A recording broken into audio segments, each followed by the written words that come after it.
Добро утро, почитувани слушатели на Радио Лидер. Добре дојдовте уште едно издание на утринско еспресо на добра познатата фреквенција 98,1. Ако секој петок ни е за опуштање, ако секој петок сакаме да ве смееме, во понеделник сакаме да бидеме озбилни. Овој понеделник не е со мене колегата Столен Аумов, туку е професорот Звонимир Јанкуловски, со кого заедно имаме еден многу интересен гостин со кој ќе разговараме на многу интересни теми. Добро утро, професоре. Добро утро. Убаво е да бидеш пак тука. Да, значи се залюбивте во радиото. Не, ми недостасува сега. Факт е тоа. Полека, но сигурно не се секирајте. До наредната година, се додека сте овде, во Македонија ќе ни бидете редовен ко-водител. Сигурно тоа не отстапуваме од тоа. Да го представиме нашиот гостин од овој. Да, повели. Нашиот гостин од овој утро е еден од студентите од економски факултет. Ние, пошто почнавме као бизнис сајти, некако повеќе економисти имавме вработено. И се уште имаме доминантно, мислам дека негде 40% од фирмата сме економисти.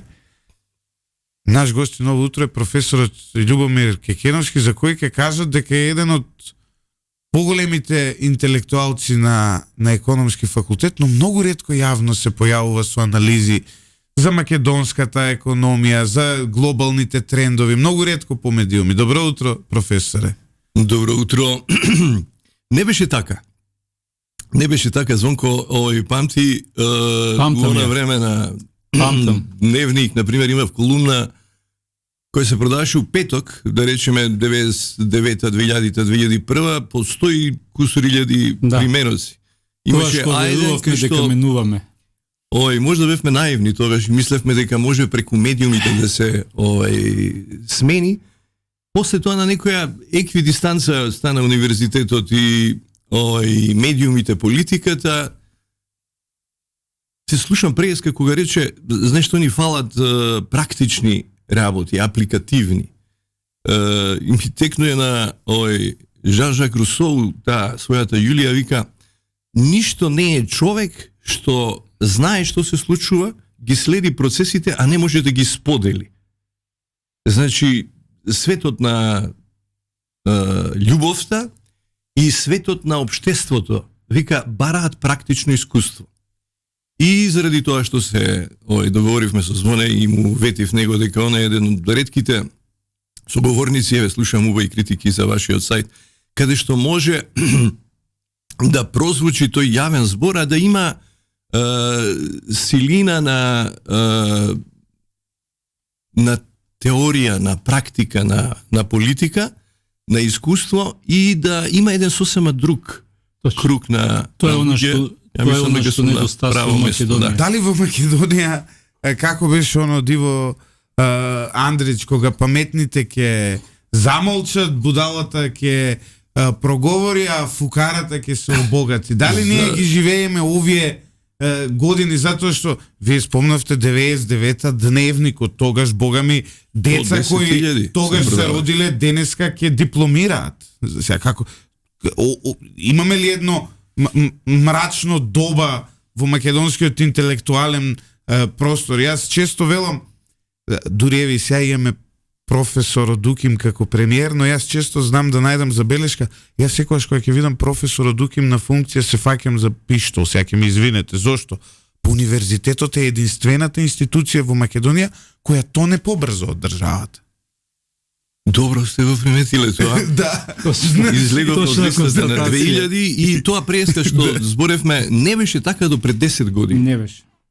Да не зборам пред 15. Различни беа и структурата на професорите и би рекол и структурата на студентите. Критериумите се сменија, техниката, технологијата, очекувањето, се рационални очекувања. Овие деца да им речеш дека треба да седат овде кај што подобро знаат што се случува од нас, и не само за Иво Андрич во Македонија. За жал, тоа е судбина на, би рекол, и на југоисточна Европа.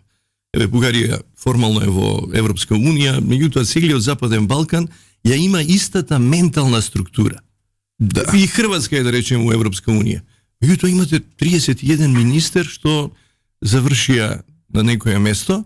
Имате оваа година 20 луѓе кои исто така ги тргна од владата, меѓутоа не по желба на Хрватска или на премиерот. Првиот кога се сеќавате апсењето во мај, премиерот рече како може ова некој да апси без мене, излегуваат и од Европска унија и кажат како без вас. Над Хрватска има друга власт. Над вас има супранационална власт, имаме европски буџет, ние даваме европски пари, ви обезбедуваме европска безбедност, патување и се. Ние сме тие што кажуваат. И он вика, да, добро, друг пат нема да зборам пред да каже Европска унија. Сега пред месец дена кога беше со министерот за здравство, излез и он рече, ја поздравувам оваа иницијатива и така натаму дека еве добро што. Меѓутоа ние не сме вклучени ова, а ја лично се чувствувам вика предаден. И он вика, пак грешка му вика ти од Европа. Кој си ти да бидеш предаден? За него гласале граѓаните, не ти. Затоа што кај нас лојалност оди кон човек, кон личноста. И не може да разберат, например, тоа што Јосип Брос разбрал дека не е битно кој си, од каде си, дали вршиш работа, што вика Ден Сјаопин, пичкава не е битна дали е црна или бела, фаќали глупци. Кога требало да оди и он и тој кнезот Никола у амбасадор у Русија да праќаат. И Тито ја вика, знаеш што, не можам да го смислам овој, али овој единствен вика што влегува со овој нога ја крши вратата и влегува кај Сталин. Значи он мора.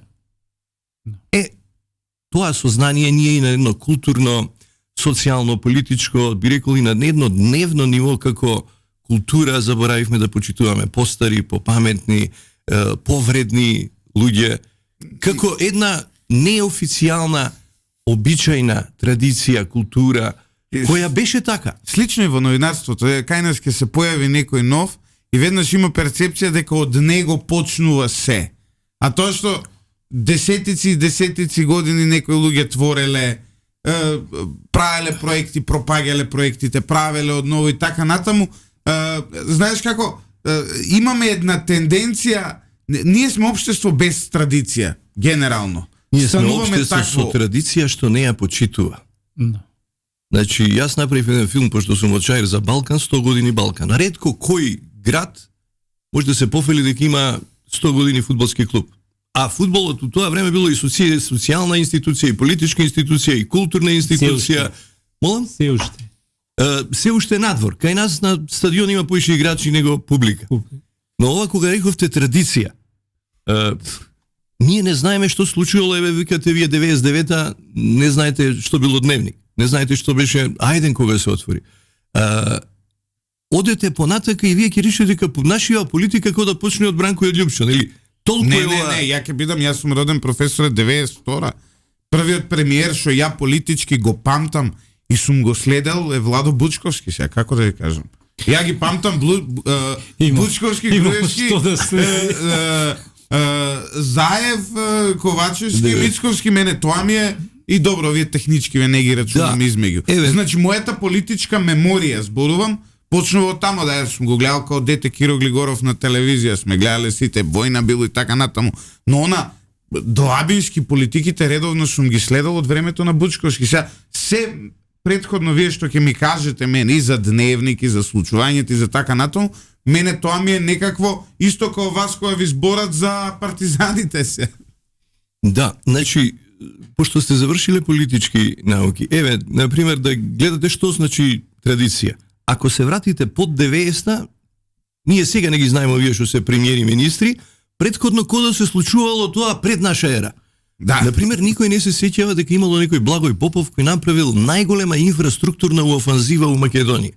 Знаеш што значи у тоа време да направиш, например, ОКТА? Тоа е не само политика, тоа е и економија, тоа е концепт на независност, на рек Битола 1, 2, 3, на термоцентралата, на браните последни кои се правени во Македонија и да речеме, еве, политичката историја, ние не знаеме ни за Крсте Црвенковски, ни за Лазо Колишевски, нели знаеме дека биле тие спротиставени, али ова што рековте традицијата.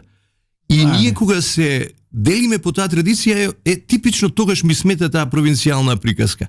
Овој беше за Крсто, овој беше за Лазо. Знаеш, ако ги гледаш еве во таа политичка традиција, ќе видиш дека и 20 имале во некое време позитивни и негативни ефекти. Например, апропо образование, да речеме Крсте Црвенковски. Еве да гледате, да знаете што значи традиција, бидејќи тие луѓе биле блиску до дворот на Брос, 66-та година учествуваат во пленумот на Брионски каде што на Крсте Црвенковски како председател на комисија му е дадена задача да го елиминира Ранковиќ. И во неговите мемуари, ние малку и слабо читаме, тоа е веќе наш овој проблем. Ние одамна Сериозен веќе Хенри Вака одамна пишува. веќе не Он вика, читаме. јас знаев дека јас ќе видам жртвеното јагне на овој пленум, а не Ранковиќ, 66-та година.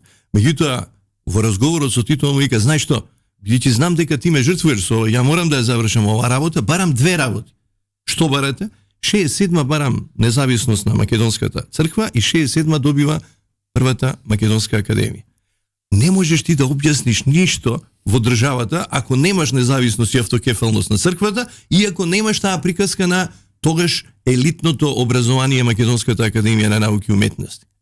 Тоа е ова апропо кој ќе одиш назад, а да не зборам ова што зборувате со партизаните, например.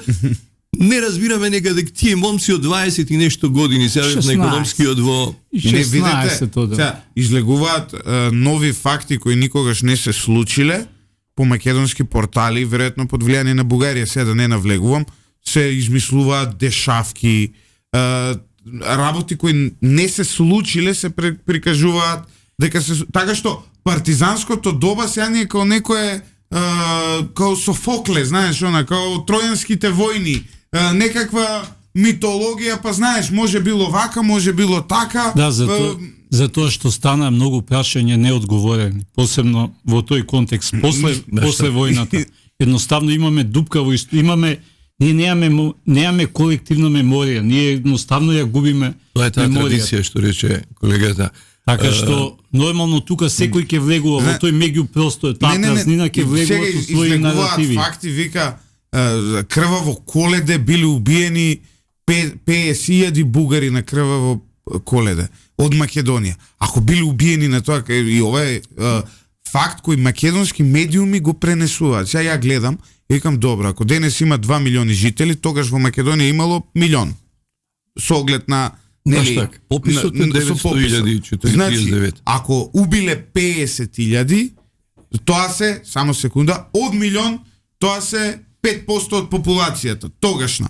Ако денес убијат 5% од популацијата, тоа значи дека секој од нас има некој близок кој бил бугарин и комунистите го убиле. Ја не познавам такви, ме разбирате? Не е математички можно тоа да се случило. Еве, како влеговме во темата за традицијата, има тој историски еден контекст, историска ретроспектива. Хараре вика на историјата, Харари, да. Израелскиот историчар, еден од најпознатите, автор на Сапиенс, Homo Deus и Нексус сега последната. И Нексус најновата, да. Вика, тоа е она нас всушност, ако одиме in media res, ни недостасува знаење. А тоа треба да си признаеме и никој неќе да се види. Паѓањето на УКИМ на листата нема не огледало пред себе. Зашто? Заради тоа што ние станавме неконкурентни. Еве, меѓу другото и оваа област што кажувате, ние збориме сега за некоја тема која е тотално измислена, каде што некој намерно ти ја провоцира и ти ја дава топката и ти си играш со таа топка у твојот двор. Знаеш што е како да речам, парадоксално? Денеска на овие информации, кај што можеш све да донесеш, имаш мемуари, имаш интернет, библиотеки, се можеш да добиеш, ние денеска и оваа генерација е тотално дезориентирана. Заради тоа што ќе го збориме ова што е artificial intelligence и дека многу информации не значат и многу знаење. Туку значи тотална дезориентација и изимање на вниманието. Еден голем научник викаше, интернетот и artificial intelligence се вика многу широка вода и многу плитка. Кај што се удави нашава младина. И сега апропо овој историски контекст, за да завршиме конзистентно со тезата, зошто сме ние денеска дезориентирани? Тие момци у Југославија имало 400 комунисти пред војната. Да, ма имали идеја. Не само идеја, него точно го погодиле центарот на одлучување. Ние сега формално може да викаме Ванчо Михајлов, Тодор Александров и така и натаму, меѓутоа тоа е едно политичко промашување кој ние денеска плаќаме цената. Зашто? Па заради тоа што контекстот кога се дели таа левица и десница, што прават паметно? Едните сваќаат дека не е Софија и Белград и Атина центарот што одлучува, дека има некоја Москва и дека има некој Вашингтон. Се формира МПО 22 во Америка и доаѓаш ти да речеме до Стојан Христов, врховски човек на ЦИА, што ја пишува Мојата земја, книга со која умира Френклин Делано Рузвелт, и другава структура од Димитар Влахов, Чаулев, па еве и Шаторов, деца. Да не зборам за Кузма Јосифски Питу, сега на економскиот во Белград бев и го гледам Мите Богоевски, го имат 4 студенти на економскиот во Белград кои се народни херои. Знаеле дека се лета со две крила. Ти мораш да имаш информации таму кај што се одлучува и на некое друго место. Ние денеска сме дезориентирани, зашто тие луѓе без држава, без академија, без црква, без никакви информации го погодија, да речам, мејнстримот на настаните каде оди текот и ги донесоа на асном. Да, ги донесоа на асном и енглезите, и американците, и русите, и ние дојдовме до држава. Деца без образование. Парадоксот денеска, ти да имаш вакво образование, седа ти отворено, и пак ние да збориме, не знам, за Коледа и за оваква комисија и за овие предмети, тоа е соголување на нашата наука, за жал. Еве сега ќе направиме на паралела, дека ми прости председателката, ја почитувам многу како бивша професорка, но од ниво да ги донесеш американците, англичаните и русите во како се викаше, во Прохор Пчински, до ниво да ти се расипе авионот и да не отидеш на отварањето на црквата на Нотердам, каде што беа Доналд Трамп и Илон Маск, луѓето кои новата светска политика ќе ја водат, од тоа до тоа, добро, ние во Јајце не отидовме до душа, но од тоа до тоа ниво, од снегот, од тоа до тоа ниво да дојдеш е навистина, барем според мене, разочарувачки. Мислам, дај нека видат со тоа авионот, нека купат нов, нека направат нешто, но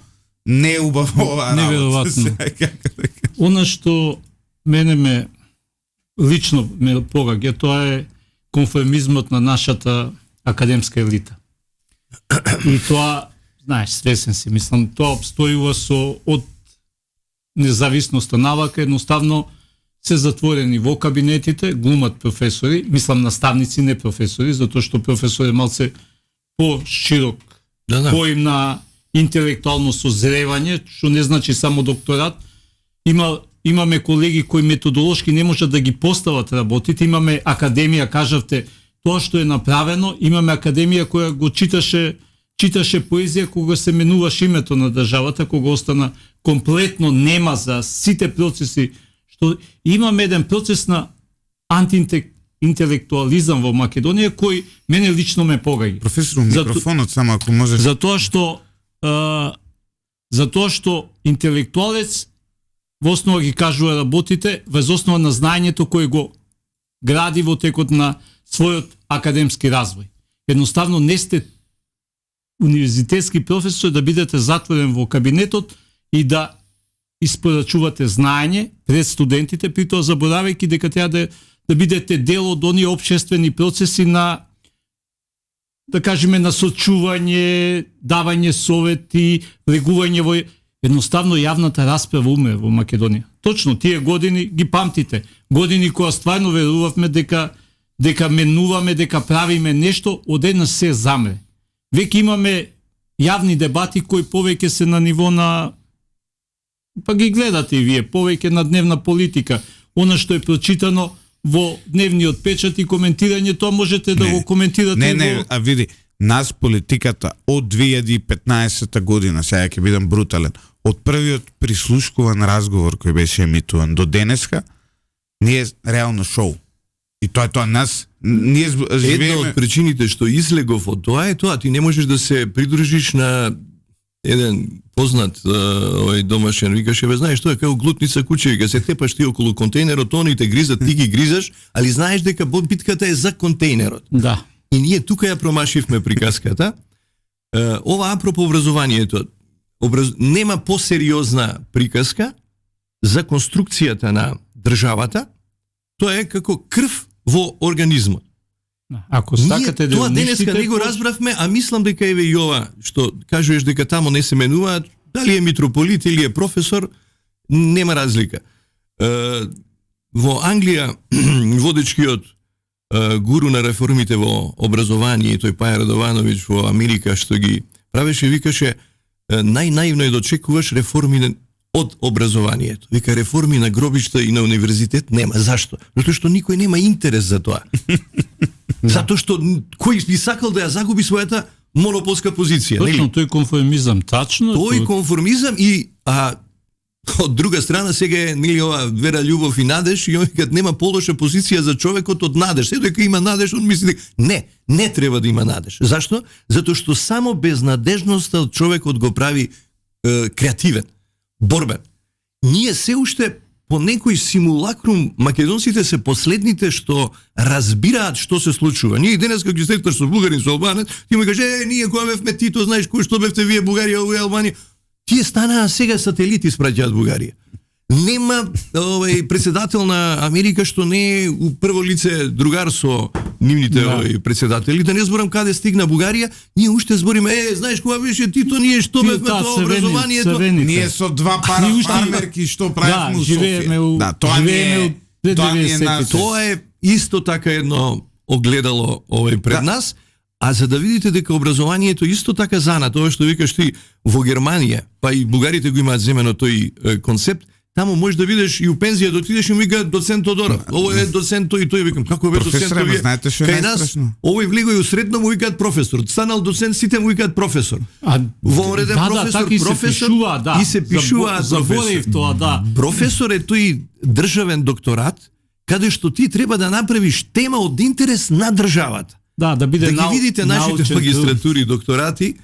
Да. Но професоре, дури тие муабети за тоа како ние сме биле големи некогаш.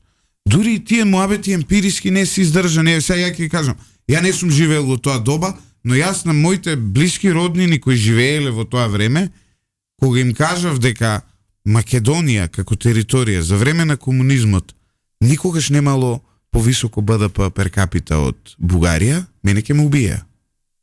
А ја извадив емпириски факт. Просечно, да. Тоа е како производство. И Русија тогаш што беше добро. И Бугарија беше тогаш 28 во светот, 90-та година. Значи, јако им го извадив но тој се факт. работи за следново. Еве денеска, за да видите кај сте, ако сакаш најбрутално е потрошувачката на енергија. Македонија денеска троши 69% од енергијата што ја трошил 79-та година. Значи, сме станале ефикасни. И што трошиме денес? Ние трошиме ладење и грејење, тоа е најголемиот систем. Да. Парно и сега почнавме преку лето ова. Тогаш замислите работила една 15.000 железара. Може завод 7-8.000, карасерија по 3-4.000, да не зборам фени овие, тоа се инвестиции од 450 милиони долари тоа време пута 5, денеска 2 милиарди. Кажете ми инвестиција, ние со милиарда евра направивме ово чудо на со Скопје 2014 година. И вториот момент што е многу битен, значи за да бидеш професор мора да има градација, во секоја работа има чирок, има калфа, има мајстор. И што си придонел за државата? Тачно е дека ние бевме тогаш провинција, бидејќи у тоа време Македонија немаше многу обучени луѓе, но да речеме Полежина, Павел Шатев има завршено во у она време на запад да завршиш и да бидеш министер во првата влада во Македонија, многу значило уважувањето на знаењето. Имало и тоа многу образовани луѓе. Имено, и тие биле дел од оваа приказка. И тие ги снемува. Така. Тоа е тоа. Ги снемува заради тоа што тој пуковникот Донован вика овде нема комунисти, вие се националисти. Затоа што рековте ова за Асном, ние не стигнавме на Авној. Ние не сакавме да стигнеме затоа што 42 година умните луѓе, еве меѓу кои Кузма Јосифски, Пито и Глигоров, прават Акционарно-слободителен комитет и имаат еден манифест во кој кажува дека ова е историската шанса. Ние сега пред нас се случува распад на сите империи, се менува светот, овој шефот на британската служба вика, не знам вие што чекате, вика, само првата пушка која пукна Украина, значи дека ќе се сменат сите граници у Европа, а ние не знам ова од евроинтеграција да видат кај ќе стигнат, овој другиот кај ќе оди, чекај да видиме ова со бугарите што учебникот што ќе ставиме. Заборавија да читаат, меѓутоа и онаа традиција кој ги формираше нашите факултети. Ние забораваме да признаеме. Да. Дека тоа беа затвореници од Идризово кои у она време имаше еден умен човек, рече, слушај, овие дај да не ги стреламе, пошто овој бил министер за финансии, пратете го таму, овој другиот. Едниот од нив Ма да добро, речеме истата Австралија работа затвореници ја направи денеска- успешна држава. Да, меѓутоа, зборевме. меѓутоа има Не разлика. мислев од затвореници. затвореник до затвореник. Има Не разлика. мислев на тој тип на затвореници. Овие биле- Тие беа показна. Овие били интелектуалци. Економскиот факултет, еве пак кога збориме за образование, и професориве веќе, некне на у Белград се видов со Дејан Шошкич, му кажувам зошто македонската монетарна политика беше цврста, ние заборавивме и никој кај нас не се сеќава. Јас прашував една приказка за тоа кои хрвати учествуваат овде. Никој не знае, предпоставувам вие не сте слушнали, Вјекослав Мајстер, министер за финансии, пријател на Шумпетерина Хаек, завршил бечката школа, економска, доаѓа тука и он формира прв постдипломски во Југославија за монетарна економија. И во 90-та година сите три гувернери, Љубљана, Загреб и Белград, беа завршени скопски студенти. Знаете зашто? Затоа што тој беше најдобриот монетарист во Европа, кој показна дојде овде, као што Иво Пухан има направено за правниот факултет, да не зборам Ловро Матачич, кој го сметаат за најдобрите 5 композитори во историјата на 20 век. Во она старото здание тамо покрај Вардар, па и 5 представи годишно. Ловро Матачич. Ловро Матачич. Никој И- не го знае. Одите на медицина, да не зборам, па еве и Белград, и тоа го знаат тие што дошле белоградејци, значи ние сме го употребиле најдоброто. Но бидејќи немаме Не, денес ги домашна смеваме култура и ова, најдоброто. не ги знаеме тие. Пази, ти не знаеш кој не- те направил, например, гувернер на Југославија у она време, постанува Аксенте Богоев, заради една кавга, тоа го објаснува Андов во своите книги, треба да има конечно премиер македонец. И се караат двете струи, кој да биде, што да биде, и на крај ви знаеш што, до тие три функции што ви ги даваме, етната може да биде гувернер. На крај вика, па ви имате најбоља монетарна школа, Ксенте Станоев Богоев, гувернер на Југославија, тој е највисоката формално позиција. Професоре, сега извинете вак. Може би ова ќе ви звучи брутално, јас што ќе го кажам, затоа што доаѓате од Уки. Но јас затоа што со моето образование орбитирам околу Велика Британија, често ќе ги сретнеш, дали на други универзитети, дали во авион, кога одам натаму и така натаму, ќе сретнам млади луѓе студенти. Запознав македонка една која е професорка на еден од најврвните универзитети во Англија. Имаме професорка на Оксфорд македонка ние. Имаме за Америка да не зборам. Таму има еден нов свет кој мене уште не ми е откриено, кој знае што имаме таму. Имаме хајвајдици. Проблемот знаеш што е? Проблемот е што ние во Македонија, тие луѓе никој никогаш не ги викнал на телевизија, никој никогаш не ги викнал во подкаст, никој не им земал став и мислење за новата трговска војна на Трамп или за било што. Тие луѓе никогаш нема да не ни можат да станат професори на УКИМ, затоа што таму се чуваат местата за децата на актуелните професори. Со извинување, не знам како стоите во однос на ова прашање, но тоа е трагедијата што ги одбива младите луѓе во Македонија да се бават со овие работи. Тоа е трагедијата која нас не носи да бидеме заробени. Не може вие да очекувате, ја имам на политички студии направен најбрилјантен во моите генерации беше Анастас Вангели. Човекот отиде во Будимпешта, во Љубљана сега, да. Да, отиде во како се вика во Кина. Никој од оваа држава не му понуди да рече дојди човече, предавај овде со твојот импакт фактор, со твоите трудови не се и се отиде во Љубљана. Не се согласувам. Затоа што тоа што за тебе е трагедија, за нив е среќа. За кој? За тие деца што заминаа. Не, јас зборувам за Македонија дека е трагедија. Тоа е затоа што поентата и поводот беше за Ачемоглу и за неговата книга за функционалноста на институциите. Имаш екстрактивни институции кои работат за елитата, не е битно дали е таа универзитетска и не е битно дали од едната или од другата партија, и имаш инклузивни институции.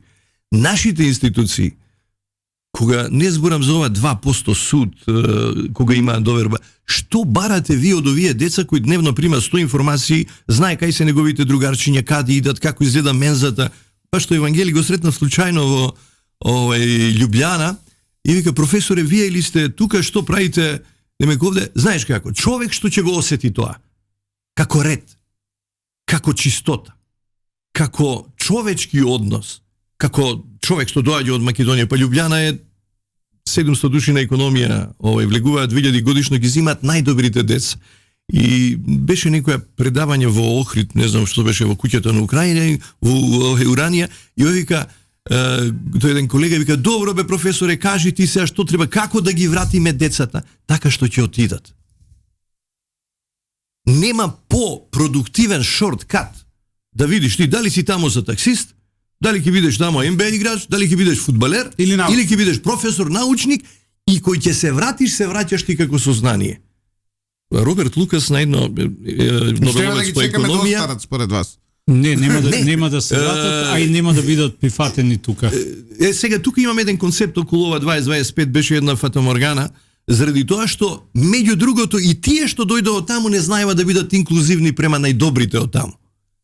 Тоа е нашиот проблем. Знаеш како, овој од моје мало, овој од моје село, со овој сум учел, овој ми е кум, овој ми е старосват, и ние имаме таа, се вика, провинцијска болест некоја. Крони економија или буразерска ја викаат ова економија. Доаѓа сега, ги гледам у автобусот, Вучичи ве пуштаат ова, мање више истата компанија која е тамо колку со него. Нема инклузивност. И ти кога чувствуваш дека влегуваш у некоја кафана, у некој ресторан или дома кај што некако напреку да гледаш дека дечко не му е местото тука, тоа е што е, ќе заминеш. Ќе се собериш и ќе се заминеш. Токму тоа е приказната. И само тоа, замисли 4 години у Берлин, да си таксист. У Лондон, да миеш судови као председателот на Србија. Повеќе ќе научиш отколку 4 години кога го спомнав Роберт Лукас, он викаше економски, ај нека ми каже некој у Салава овде у Њујорк, како ќе преведете економија со еден збор. И овие сите кажат, не вик, што е? Incentives. Поттикнувања. Какви поттикнувања вие давате? Па гледате ги програмиве кај нас од Сабајле на телевизијиве. Тоа е како со два прста у око да ти забоде, од темите до тоа дека, не знам, некои студенти доаѓа вика, бе, знаеш што треба да зборите за ова зона.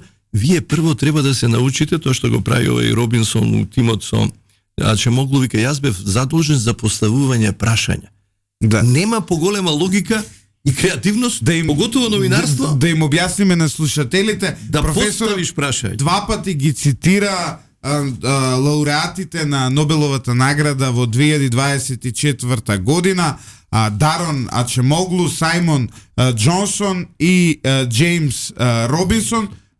Тие ја демонстрирале важноста на општествените институции, односно на институциите за просперитетот во една земја. Создале научна рамка која го дефинира односот помеѓу институциите и просперитетот во таа земја. Може ли вака во некоја прифатлива форма за нашите слушатели кои не се сите академски граѓани нормално, но да им објасните за што станува збор и за што каков е овој маркантен научен подвиг на овие тројца научници?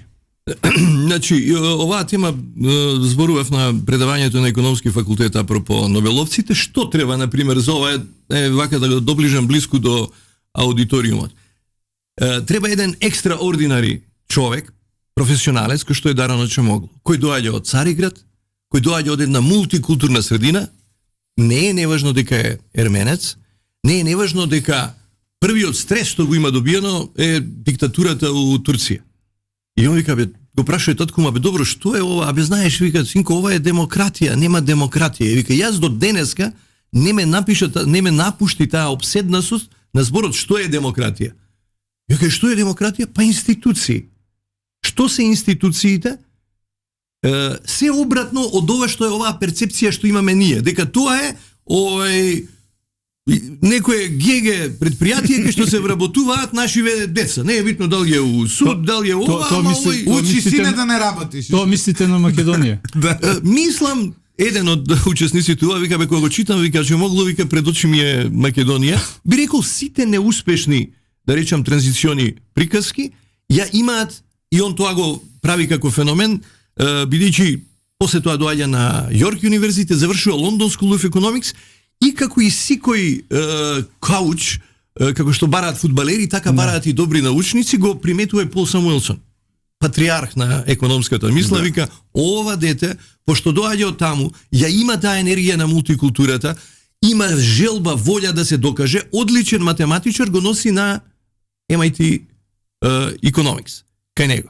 И нормално целата приказка е тамо, овој човек кој ги има 20 кусури изданија на економија, го зима таму, се запознава со Робинсон исто така 95-та година, вика ние до ден денеска разговараме, он низ неговите, јас низ моите политичка школа, он пошто е директор во Чикаго Скул на таа една Харис Political School, и што покажува дека има интердисциплинарно. Иначе на Чикаго холистички Бизнес Скул имаме македонка една, мислам дека е раководител на имаме на University of многу, Chicago, ние не ги знаеме. Ще имаме се повеќе, барем не можеме... Одма да ви кажам дека ние не сме бижутерија. Како да ви објаснам? Имаме македонка, штипјанка, која е дипломирала во Скопје, магистрирала и докторирала во Белград, во овој момент е професорка на Чикаго Бизнес Скул. Толку. Имаме луѓе. Кои, Чикашката бизнес школа уште од времето на Милтон Фридман, уште од времето на Пиноче е една од најпознатите економски тие школи. се видливи во Македонија и тоа е трагедија, нашата тоа е една од приказките зошто не сме инклузивни, зошто не сме отворени и зошто институциите ја прават селекцијата. И таму има два механизма што се многу битни, само да го спомене Сајмон Џонсон, кој е човек од MIT Sloan, која знае техниката и технологијата, и они прават еден dream team. Ово е политички науки и вика ја ги поставувам прашањата на филозофско ниво. Стално сум инспириран од Платон, од Аристотел, но рекле, он ништо не истражува, него он ја бара каузалноста у процесите. Вика, ајде ова прашање ти како Даро Начемоглу објасни ми го и потврди го економетриски, а технички го објаснува тоа на MIT Sloan Сајмон Џонсон. И кога се прави добар тим, и тоа е меѓу другото инклузивност. Значи, инклузивност на различни интердисциплинарни, еден холистички пристап, што кај нас, овој што економист, ние се поделивме на департмани, департман со департман не комуницираат. Ови имаат дипломска, небитно магистарска, само тие луѓе што се околу тука, тие се тој департман. И секоја тема, не знам, да биде менеджмент тој, да биде маркетинг овој. Тоа е таа култура што ја вбризгуваме ние во овој контекст. И сега, што прават они? Оно што ми се допаѓа кај нив, го потврдува мојот, како да речам, инсайт за историја, заради тоа што они го докажуваат тоа на неколку илјади години долги тенденции. Ние ова што рековте до 30 години, сега во овие 30 години не знаеме што ни се случувало, кој ќе доеме нели до Крсте до Лазо, па не знаеме после партизаните, па што биле комитиите. Тоа е све како некој далечен процес. Тоа е вчера и завчера. Да, но знаете која е разликата? Предпузато на скокови, нели дете кое се развива, јас ја имам мало дете и тоа ми е, нели, на толку месеци скокот се демонстрира така, на година дена има ваков скок и така натаму. Milestones на англиски. Културолошките скокови во западните општества извираат од тоа, од науката, од културата, од како да кажем, од бизнисот, од иновациите, од технологијата. Кај нас скоковите кои се? Рамковен договор, промена на име, не знам претходно, промена на знаме. Политички нашите скокови се секогаш наметнати од надвор и нашите скокови се секогаш без волја на поголемиот дел од населението. Затоа во политика се вика ова се наметнати од надвор. Ние, како кажеш дека Македонија е национална економија, тоа е дрвено железо, оксиморон. Како можеш ти со 2 милиона да видиш тој Хаек на крајот, на почетокот на 20 век, вика, за да биде една економија да може да се каже национална, треба да има 40 милиони. Аустро-Унгарија има тогаш 40 милиони, Отоманска империја има 40 милиони. Кога светот имаше милиарда. Денеска имаме 8. Значи ние за да кажеме дека имаме национална, треба пута 8. Не, Полска е на граница дали да биде национална. 300.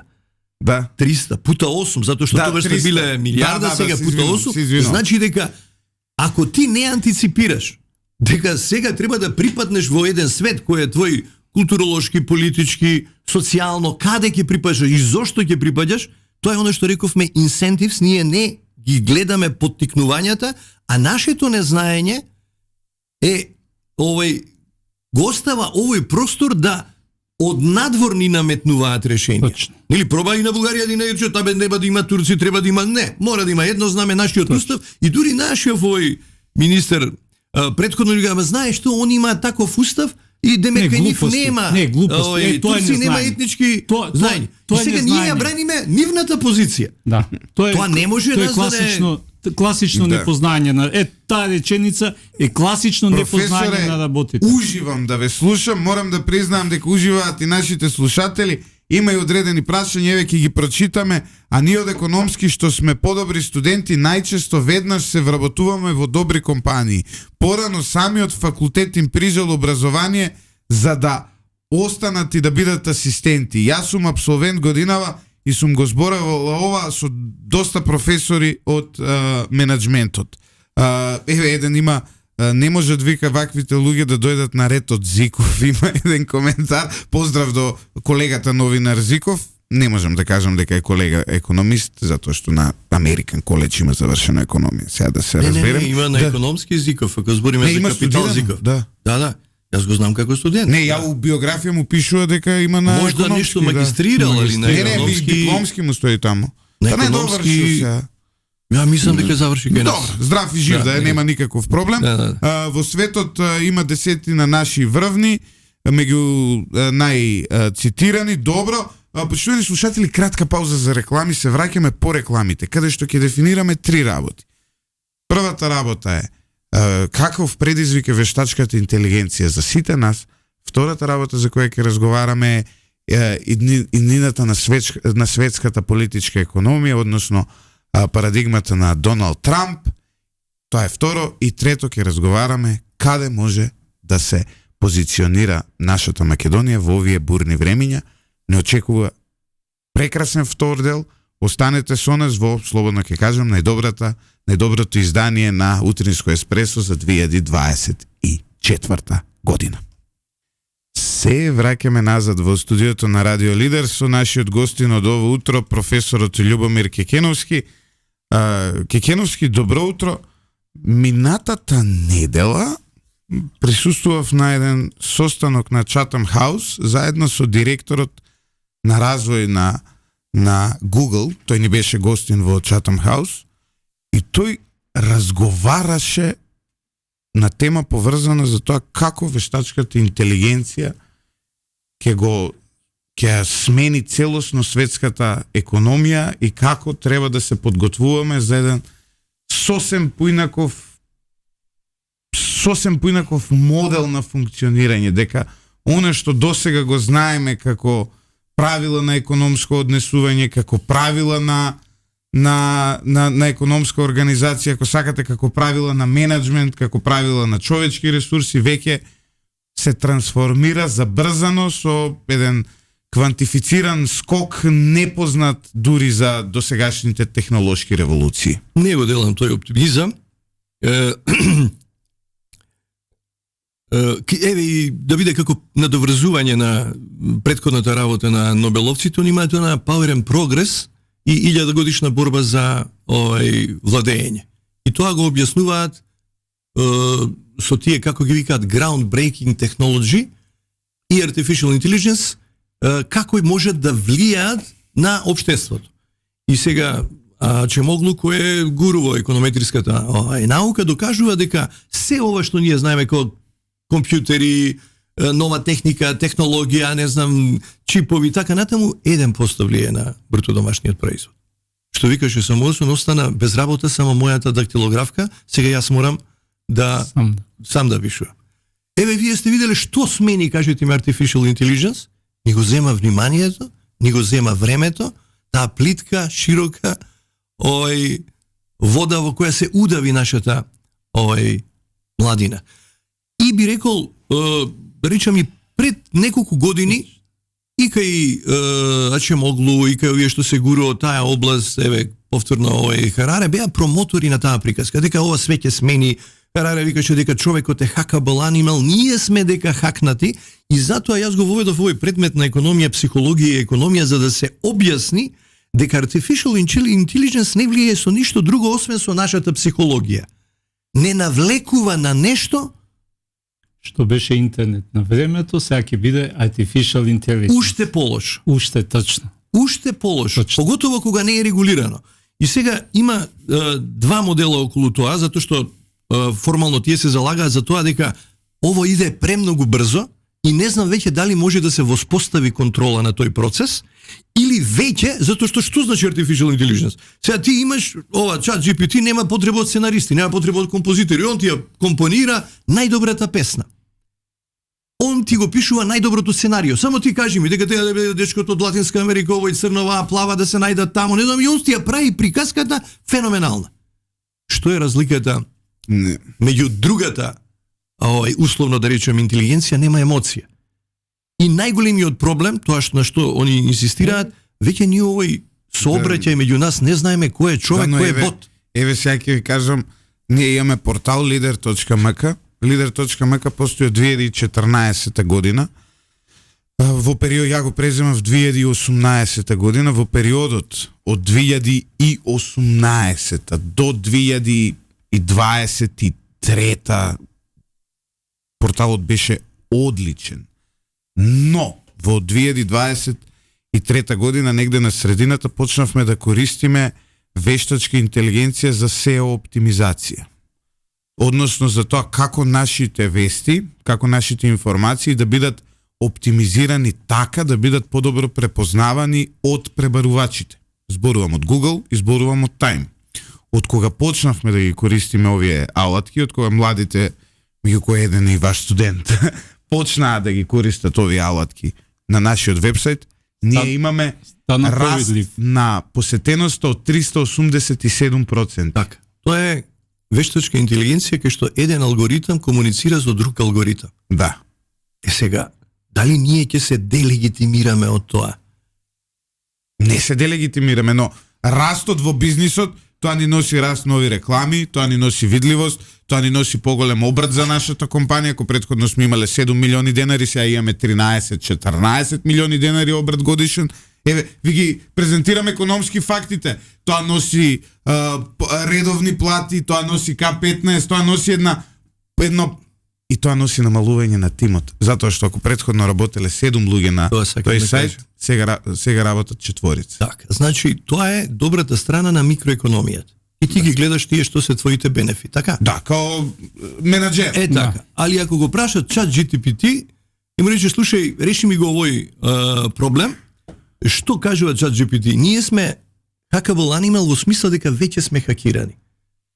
Значи, вештачката интелигенција е поинтелигентна од нас, односно има предности што ги нема човекот. Не спие, не јаде, не пие 24/7. Нема мобинг. Брзо учи, не и станува бољи другар. Значи секој човек, порано немам другара, немам телевизор, сега можеш да речеш немам другара, ама имам artificial intelligence bot. И он ме прашува, јадеш или пиеш или вчера беше тамо одлично, ти кажа овој другиот ти рече така, и ти веќе немаш потреба од човек. Значи се работи овдека за дехуманизација и се работи за она што веќе сите ја видоа опасноста од тоа, дека мора да иде прво регулацијата, значи антиципирање на регулација, па после да го оставиш ти просторот. Кај нас сега, за жал, што доведе artificial intelligence или таа нова техника, технологија, да се нарушат двете парадигми кои претходно зборевме за образование и за пазар. Викаш не вработува. Како не вработува?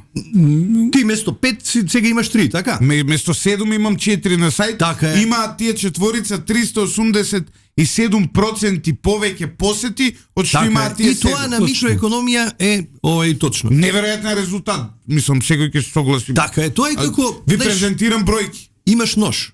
Можеш да го искористиш за сечење на леп и да утепаш некого, као овие у Загреб сега. Да. Сега, ова ти што го кажеш, и кажи, мене ми е одлично, вака ми е добро. Дали ти некој пат си приметил дека на Facebook започна клањето на народот во Бурма и во Шри-Ланка, Канари? Да. Таму почна, со artificial intelligence. Да не зборам овие хути туци, и дали знаеш дека омразата, која уствари е најголемиот, како да речам, омајувач, на стабилизатор на било што добро да направиш, иде преку artificial intelligence. Зашто? Затоа што се чита у Хрватска? Нешто што е против Србија. Или што се чита у Србија, нешто што е Што се чита во Македонија, нешто што е против Бугарија или против албанците, да. Так. Меѓутоа ти гаиш, тоа се вика индустрија на омраз. Кој добива тоа? Зошто сме ние 30 години заглавени овде кај што сме и зошто мислиме дека artificial intelligence може да реши некој проблем што ние не го решаваме затоа што наивно е да мислиме дека ова некој не го контролира. Ништо не е случајно. А кој го контролира? А кој го контролира, да речеме, Амазон и Алибаба? Нивните менаџери. Така изгледа, нели? Да. Ма нели е глупо ти сега на 20 луѓе да им дозволиш да го... Добре, ја имам акции у Алфабет, не ме прашале за ништо, не знам. Не, ама ние збориме што е позади тоа. Затоа што ти сега формално гледаш Visa и Mastercard. Да. Сега имаше во Конгресот hearing и ги носат директорите на Visa и Mastercard, ми кажат, добро, знаете ли вие дека сте вие 80% монопол? И дека тоа не е монопол во смисла најлоша економска позиција, као конкуренција, како вика Рокфелер. Богатите немаат интерес ти да видиш конкурентен и ние да се тепаат они за тебе. Само овој Рокфелер вика, конкуренцијата е греф. А Адам Смит вика дека конкуренцијата е најдоброто нешто. Невидливата рака на пазарот. Невидливата рака на пазарот и никој сите забораваат за видливата рака на државата. А човек без со една рака, без две раце или со една нога, со две нозе, не е човек. Добро, сега државите полека преземаат регулација дури кон вештачката интелигенција, веќе рамките се даваат на светско ниво, не е тоа село без кучиња до толку. Не да е село без кучиња, него е премногу опасно и на тој hearing, на пример, таму каде што се сретнува јавниот интерес со приватниот интерес. Нели ова ти кажеш и колку е добро за мене, нели? И овие што доаѓаат од Visa и од Mastercard викаат бе одлично, ние имаме, знаеш, 1,7 трилиони долг камати кај што овие им плаќаат граѓаните. Вика, па добро, како вие давате толку кредити кога сите се задолжени, државата задолжена? Па тоа е демек нашата работа. Како вие го имате 80% од пазарот? И знаете колку е профитната стапка? 50%. Знаете колку е казнена камата? 29%. Каде го има тоа? Нема полоша економска позиција од монопол. Затоа што ние сега формално сите го користиме Google, сите го користиме Amazon, меѓутоа тоа не се конкурентни фирми.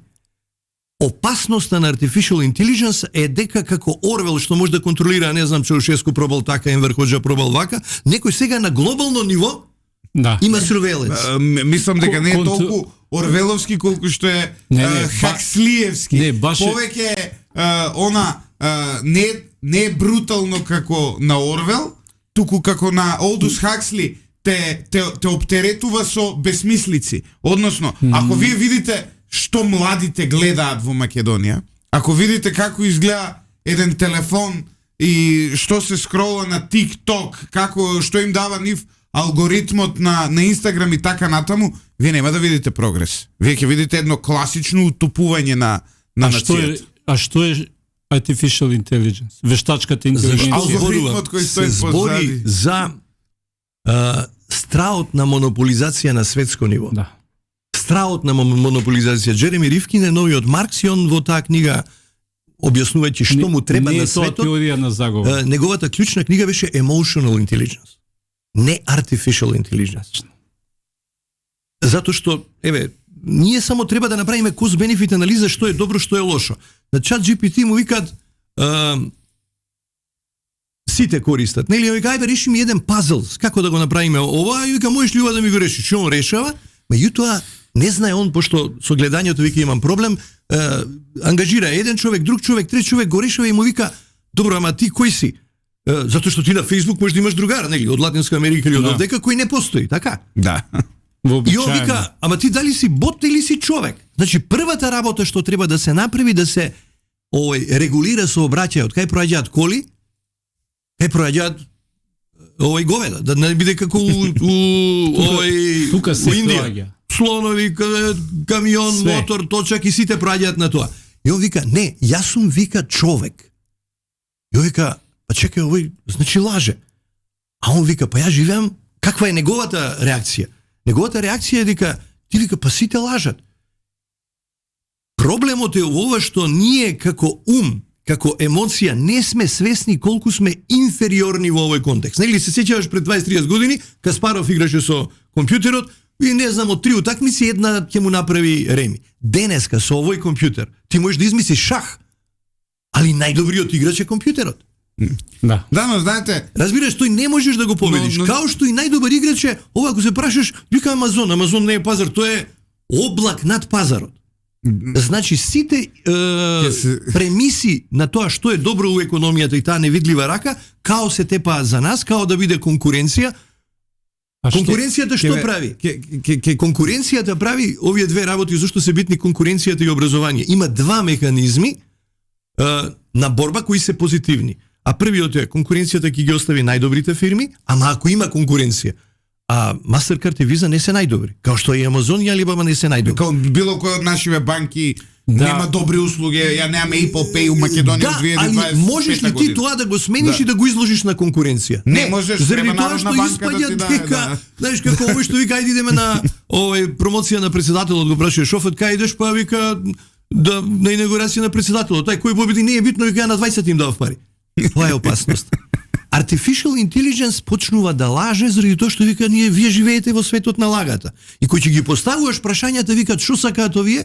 Сакаат пари, сакаат без работа да успеат и си кажува многу едноставна. тоа што го сакаат, многу тоа му го нуди едноставна како приказка, одговор. ја можам тоа да го решам, тоа за мене е као еден и еден да го решам. Сега ќе кажам паралел. Пред година Дена пишува еден труд, пошто кај нас на универзитетите во Англија веќе има проверка за дали си користел вештачка интелигенција, не може да ги лажеш, затоа што Добрите универзитети го прават, тоа Да. е забрането. Книга не, пред не, тебе. не само што е забрането, туку мислам дека Secretary of Education им наложи на ChatGPT, на Alphabet и на Apple кодовите да ги дадат и се направи еден посебен софтвер за детекција кој ќе детектира користење на вештачка интелигенција и денес е невозможно. Но што се случува? Лани се уште не беше ChatGPT, тоа е таа најновата верзија поврзан со интернет.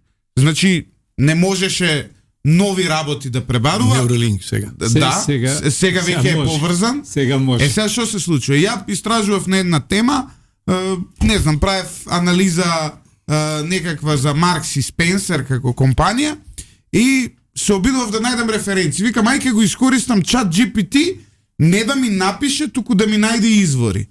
Знаете дека ми измислуваше написи од весници, што не постојат. Ти не можеш да ги провериш, Што не можеш да ги провериш, пошто после на Google ќе го ама он ставиш знае насловот. дека не можеш. Да.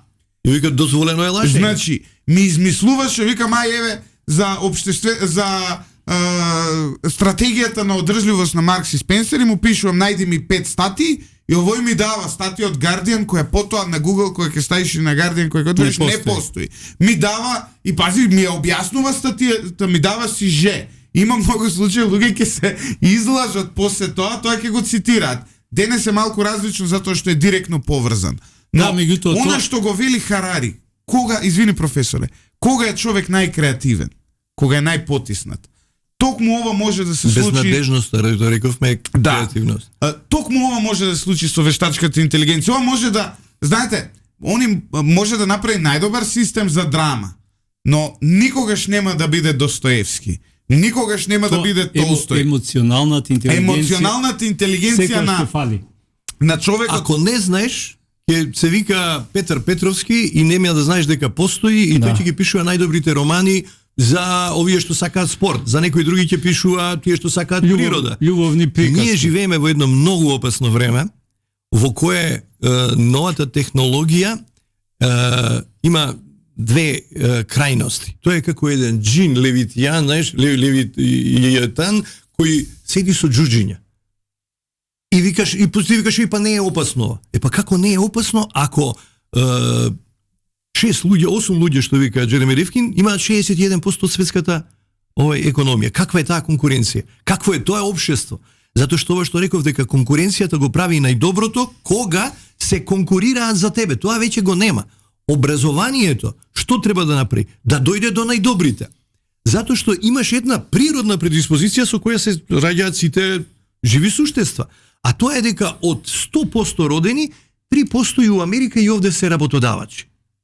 И ти сега треба преку образованието да дојдеш до најпаметните 3% што ќе ја водат институцијата и до пазарот треба да ги прочисти, да дојде до најдобрите 3% работодавачи. Да.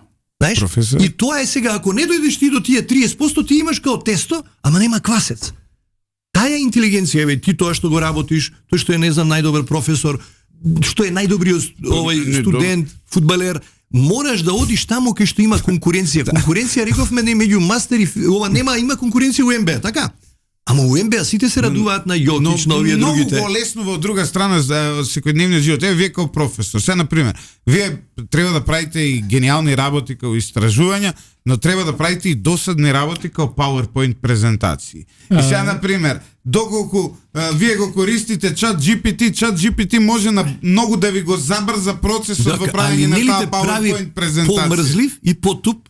Многу. И многу. Ако ја гледаш, ако го гледаш ти ефектот, што е, како да те направи по-лези, зашто Жан Пол Сартер вика човекот е амбиентално суштество. Ако може да препише, он ќе препише.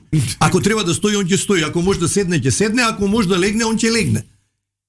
И сега, Artificial Intelligence нас ја потикнува таа негативна страна. Тоа почна со што е поентата? PowerPoint-от, тоа почна во образовниот само процес, тоа, како интерактивен начин на предавање, односно пренесување на знаење, при тоа забораваме дека јас сум од оние старите, јас сум за екс-катедра, или знаеш, или не знаеш. PowerPoint ти даваш шанса да, како сика, тачно те прави мрзлив, интелектуално мрзлив те прави. Те едноставно се губи, како сика, интелектуалната интеракција со оние со слушателите. Затоа што тоа е бездушно пренесување на знаењето, без емоционално. Меѓутоа, ти ја зголемува брзината на подготовка. Знаеш како Маркс сонувал за време во кое што секој ќе работи според како се вика според способностите и сега ние конечно го имаме тоа време. Ние сега сите може да се посветуваме на продуховување. Дали е тоа така? Обратно е. Така, обратно е. Обратно е. Тој ти зима време за неважни работи. Да. Прави физичка деструкција и интелектуално умирање. Затоа што ти треба да го гледаш тој контекст на тој дел, затоа што ти ако не прочиташ книга, бидејќи интелигенцијата, асоциацијата, мозокот како се развива. Ти кој ќе читаш, не знам, Војна и мир, ти представуваш сликата што е таму. Апсолутно. Ако слушаш или он чита за тебе, тоа е како да речам, како љубов преку прозор. Да. Не можеш да допреш, ти стално одиш на прозорот допри ова, ама никако не можеш да осетиш што е тоа и затоа почнавме со Јулија, односно Жан-Жак Русо, дека за нешто да кажеш, овој што го знаеш теоретски, мораш практично да го искусиш. И ја затоа, преска го спомнавме Боцевски, инсистирам тие луѓе што знаат теорија, да можат да влезат у практика, за да можат да го проверат тоа знаење. Бидејќи ова што го правиме ние, можеш да го видиш на еден на друг, меѓутоа додека не го провериш, не практично, додека не се качиш ти на Монтеверес, ти не можеш да гледаш филм за тоа. Или он да ти рече, чекај за здравство, ни кажуваат дека е добро, да речеме Елон Маск, знаеш што ќе направиме, многу е добро ова за здравство. Како да ме ќе решаваме ние здравствени проблеми? Ама тоа е едната насока. Да ти каже дека твоите гени тоа треба да направиш тоа и тоа, а другата насока е вика, сега треба да видиме како треба да комуницираме со твојот ум.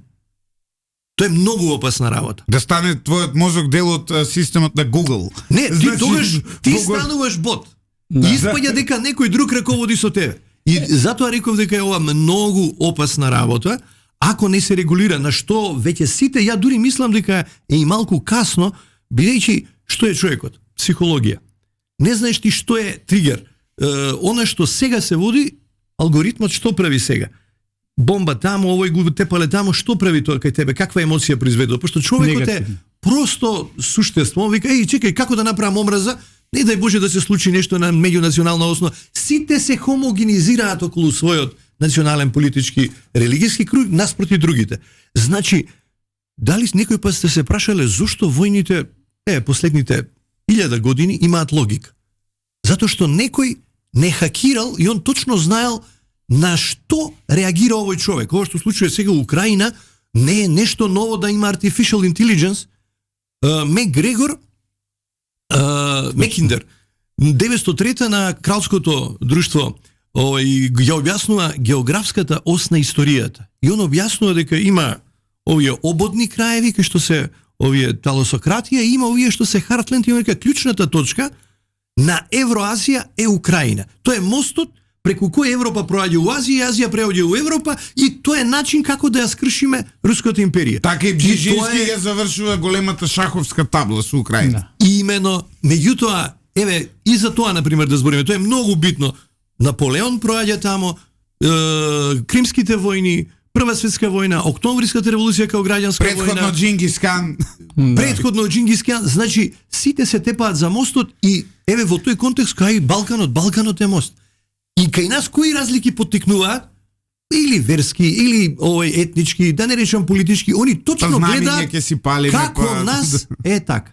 Како нас можат, ама тоа го одлучува алгоритмот. Тоа е. А замисли, ние можеме да влеземе у некоја војна или како влеговме овие 30 години, го слушав. Сега нашиве доктори звонат и добро памтиш, плата на професор, на доктор по $2.500. Секој сам одеше 70-тите години. Милојко Пантиш сега у Белград вика, ја имав уредник у телевизија, $3.500 70 и која година. Знаете што е $3.500 денеска да имаш на Балканот? Да. У Словенија, у Хрватска, кога ги се тие у Европска унија, се многу пари. $3.500 тогаш, рачунај као денеска пута 5, било богатство.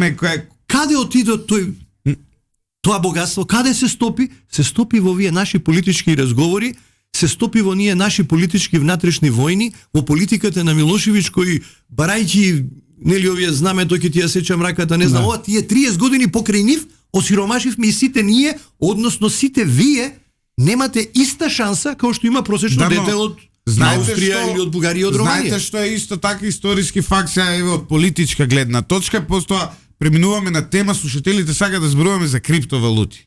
Ќе зборуваме и за тоа, иако не сме експерти никој овде, но во однос на алгоритмот, она што е придобивка, има еден бугарски политиколог Иван Крастев, не знам како се, има една прекрасна книга, веќе 10 години помина од неа, се вика In Mistrust we trust, односно во недовербата ние веруваме.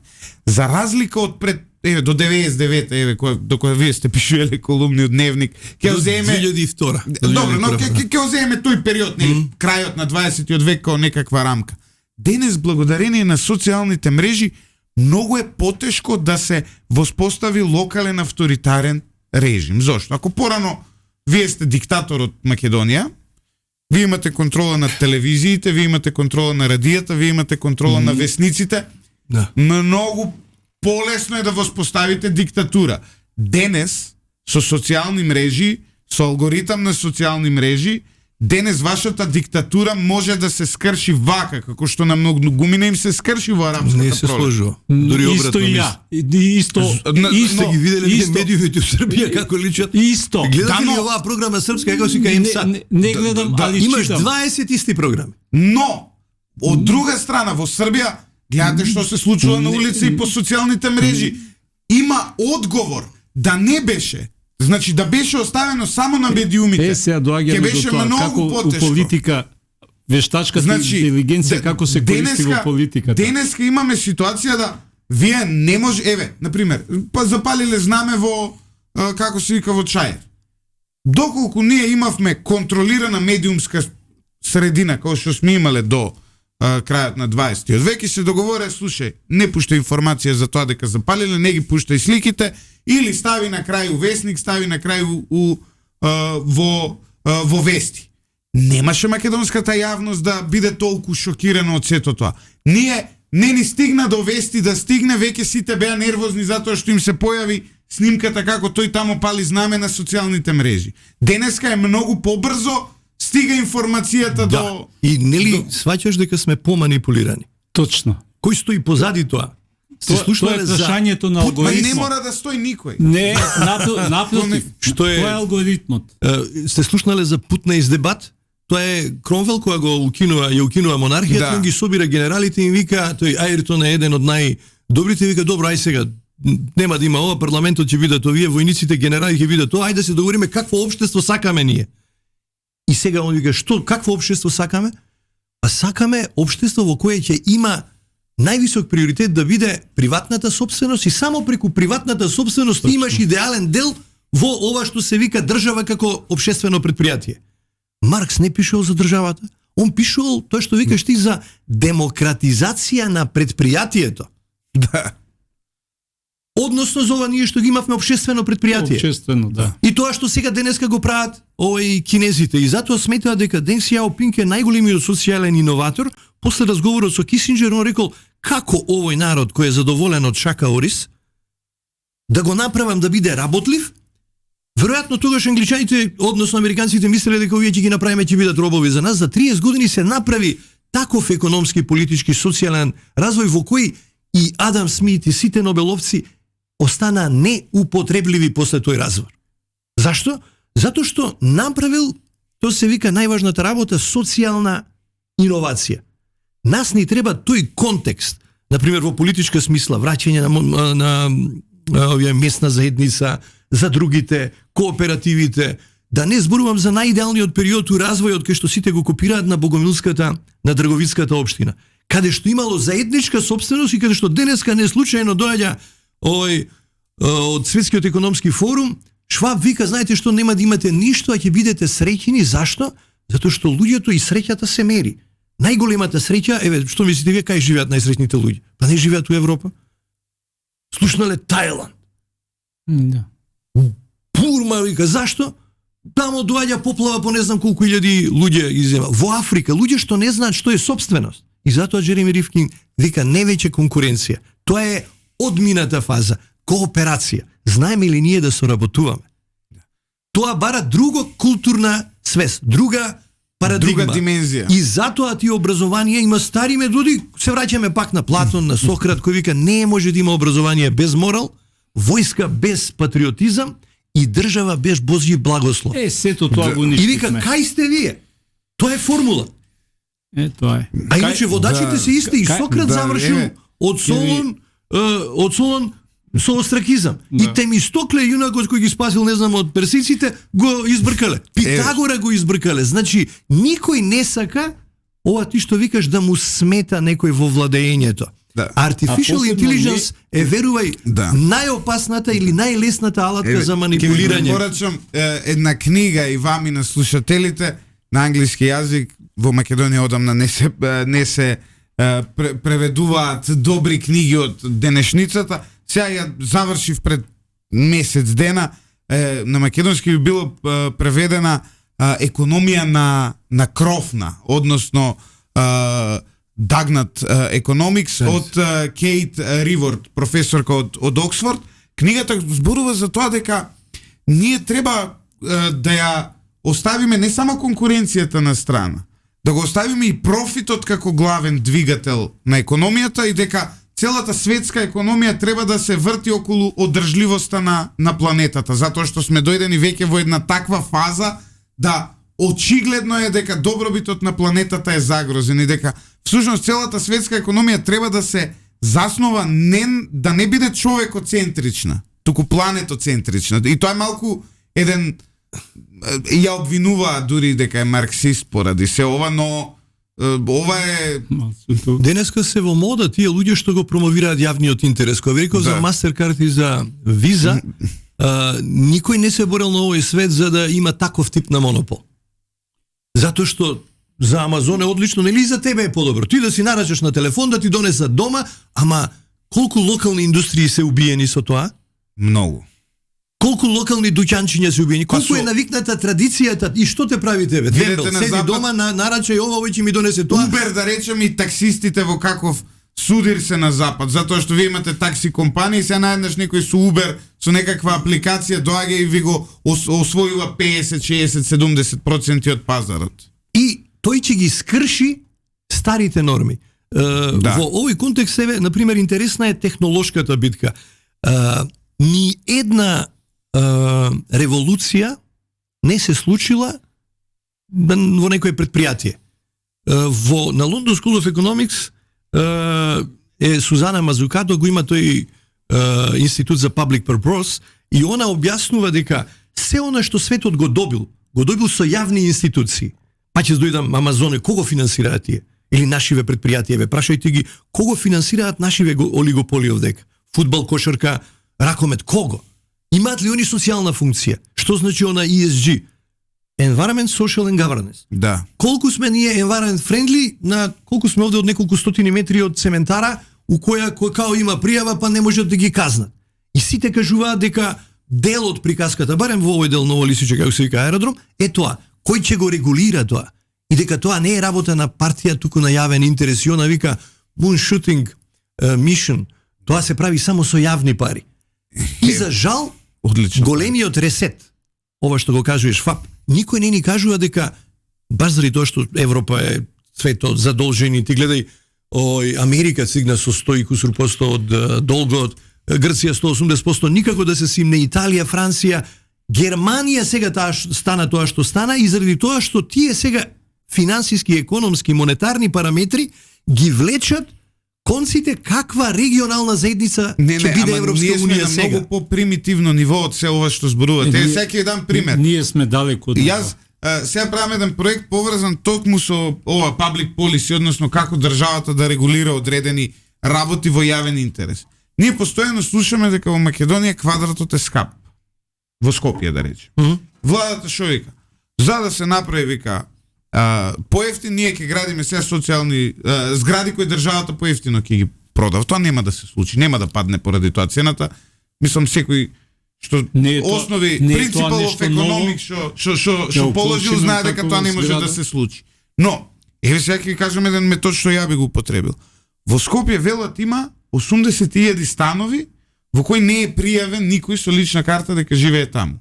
Значи тој или ги поседува као луксус, као втор, као трет стан, ги издава, или не живее, ги држи. Тоа значи дека факултетите за менеджмент економија не поттикнале луѓето да вложуваат и сега ти ако немаш амбиент, тие неколку милиарди што се вложени во тоа, што значи тоа? Еве сега ќе ви пресметам. Тоа значи дека ти имаш страв да ги вложиш. 80 Алгоритмот што кажува, викаш ти да врземе artificial intelligence.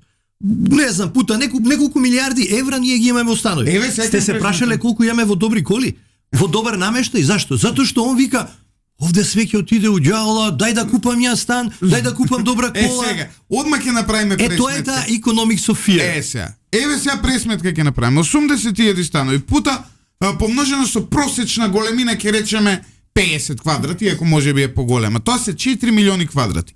Помножено со просечна цена у Скопје, иако во моментов цената во Скопје е 2000, 2500, ќе ставиме 1500, ќе бидеме песимисти. Помножено со 1500 евра. 6 милиарди. Тоа се 6 милиарди евра. И 4,5 милиарди во резерви во банките. 10 и уште да речеме на тоа едно 20% што се чуваат лево десно. Што значи тоа? Artificial intelligence. Кој ти си читаш овдека дека државата не ја бива, дека вамо бомба, викаш ти знамето, ова, што прави тоа? Тоа прави да парите ти ги чуваш у джепу, да не знаеш каде да ги вложиш, не веруваш на судот, така, избори имало, чекај ќе поминат изборите. Па тоа е artificial intelligence. 6 милиони. Ние сме заробеници. Тоа е контролата. Милиарди. 6 милиарди евра се заглавени во цигли, во бетон, во паркет и во плочки. Но и ако гледате нашиот развој тогаш како го поврзеш вака, тогаш се прашуваш зошто вика вложуваат овие, затоа што градежништвото повлекува 27 индустрии. Ако не е градежништвото, ние би биле -5 у раст. Значи, меѓу 3 и 4% градежништвото повлекува како раст на GDP. Зборам на македонскиот GDP. Не е проблем ни на системот. Мислам, не е проблем ни на граѓаните кои се плашат. Не е проблем. Економскиот проблем овде има затаено една public policy, политиката има затаено. Зошто? За ти да ги извадиш овие пари од цигли и од бетон и да ги вбризгаш во економијата, во бизнис и во инвестиции, така, многу едноставно. Ке воведеш данок на луксус на секој втор стан, да плаќаш огромни пари. Не, ништо не помага. Сите тоа го знаат. Знаеш што помага? Второ, ке воведеш данок на наследство од 40%, да не можеш овие станови да им ги оставаш на твоите деца со некој, нели, трешхолд. И ти мислиш да владееш со тоа? Да. Па така се владее, така владеат во свет. Така ќе направиш казна и баш она социјална револуција, некој што нешто Кина викаат што се вредности. Вредности вика прво храна, облека, па Кина. У Македонија се прво децата, кај нас у Америка, конкретно во Берлин 94% луѓето живеат под кирија, па вклучително и Меркел. Кај нас и у Грција секој има по една викендица, по еден стан за дете во кој ќе се мажи жени да има за не да Но Боже. знаете што е, пак се враќаме на надежда и на тие психолошки категории.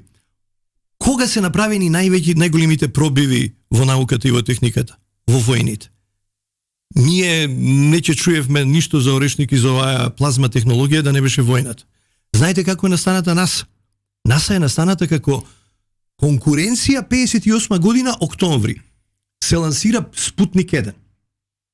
И ова што викаш ти конкуренција, гледаат овие американците и викаат што е ова сега вие, значи нас не победија, исполнува социјализмот подобар од капитализам. У ноември ја пуштаат куќето Лајка и она оди во Вселената, падна прегоре и американците едва чекаа, викаа каков овој Спутник, овој е мутник. Се враќа назад, пуштаат првата ракета американците во декември, све тоа се Херберт случува фон Браун ја води Не, Браун е на програмата на Менхетан за време Втората светска војна. Ова е 58 година. Нема, мислам дека истиот потоа премина фон Браун во истата програма е од Хитлер до тоа, но кога ја пушти американците, таа па падна американците и тогаш русите вика ова е кутник, пошто падна американската ракета. Но што беше резултат на тоа? Се формира следната година НАСА. Сега затоа оваа Сузана Мазукато вика време е за инвестиции во јавните интереси, каде што овие облаци, тоа не се ни фирми, Амазон, не знам, Алибаба, кои тежат над економијата. Треба да се тргнат и да се вратиме ние на оваа старата приказка која објаснува Смит дека конкуренцијата била најдобра и видовме дека не важи. Не, готово. Ама со јавна инвестиција, со јавна политичка волја, која ќе биде да ги национализирате. Не, ама кога станува национализација после војна? Да. А што се случува сега? Па добро, нас никој не ни кажа дека социјалната, политичката, монетарната, финансиската конфронтација и криза дека треба да заврши и да помине низ војна за да имаш ти нови институции.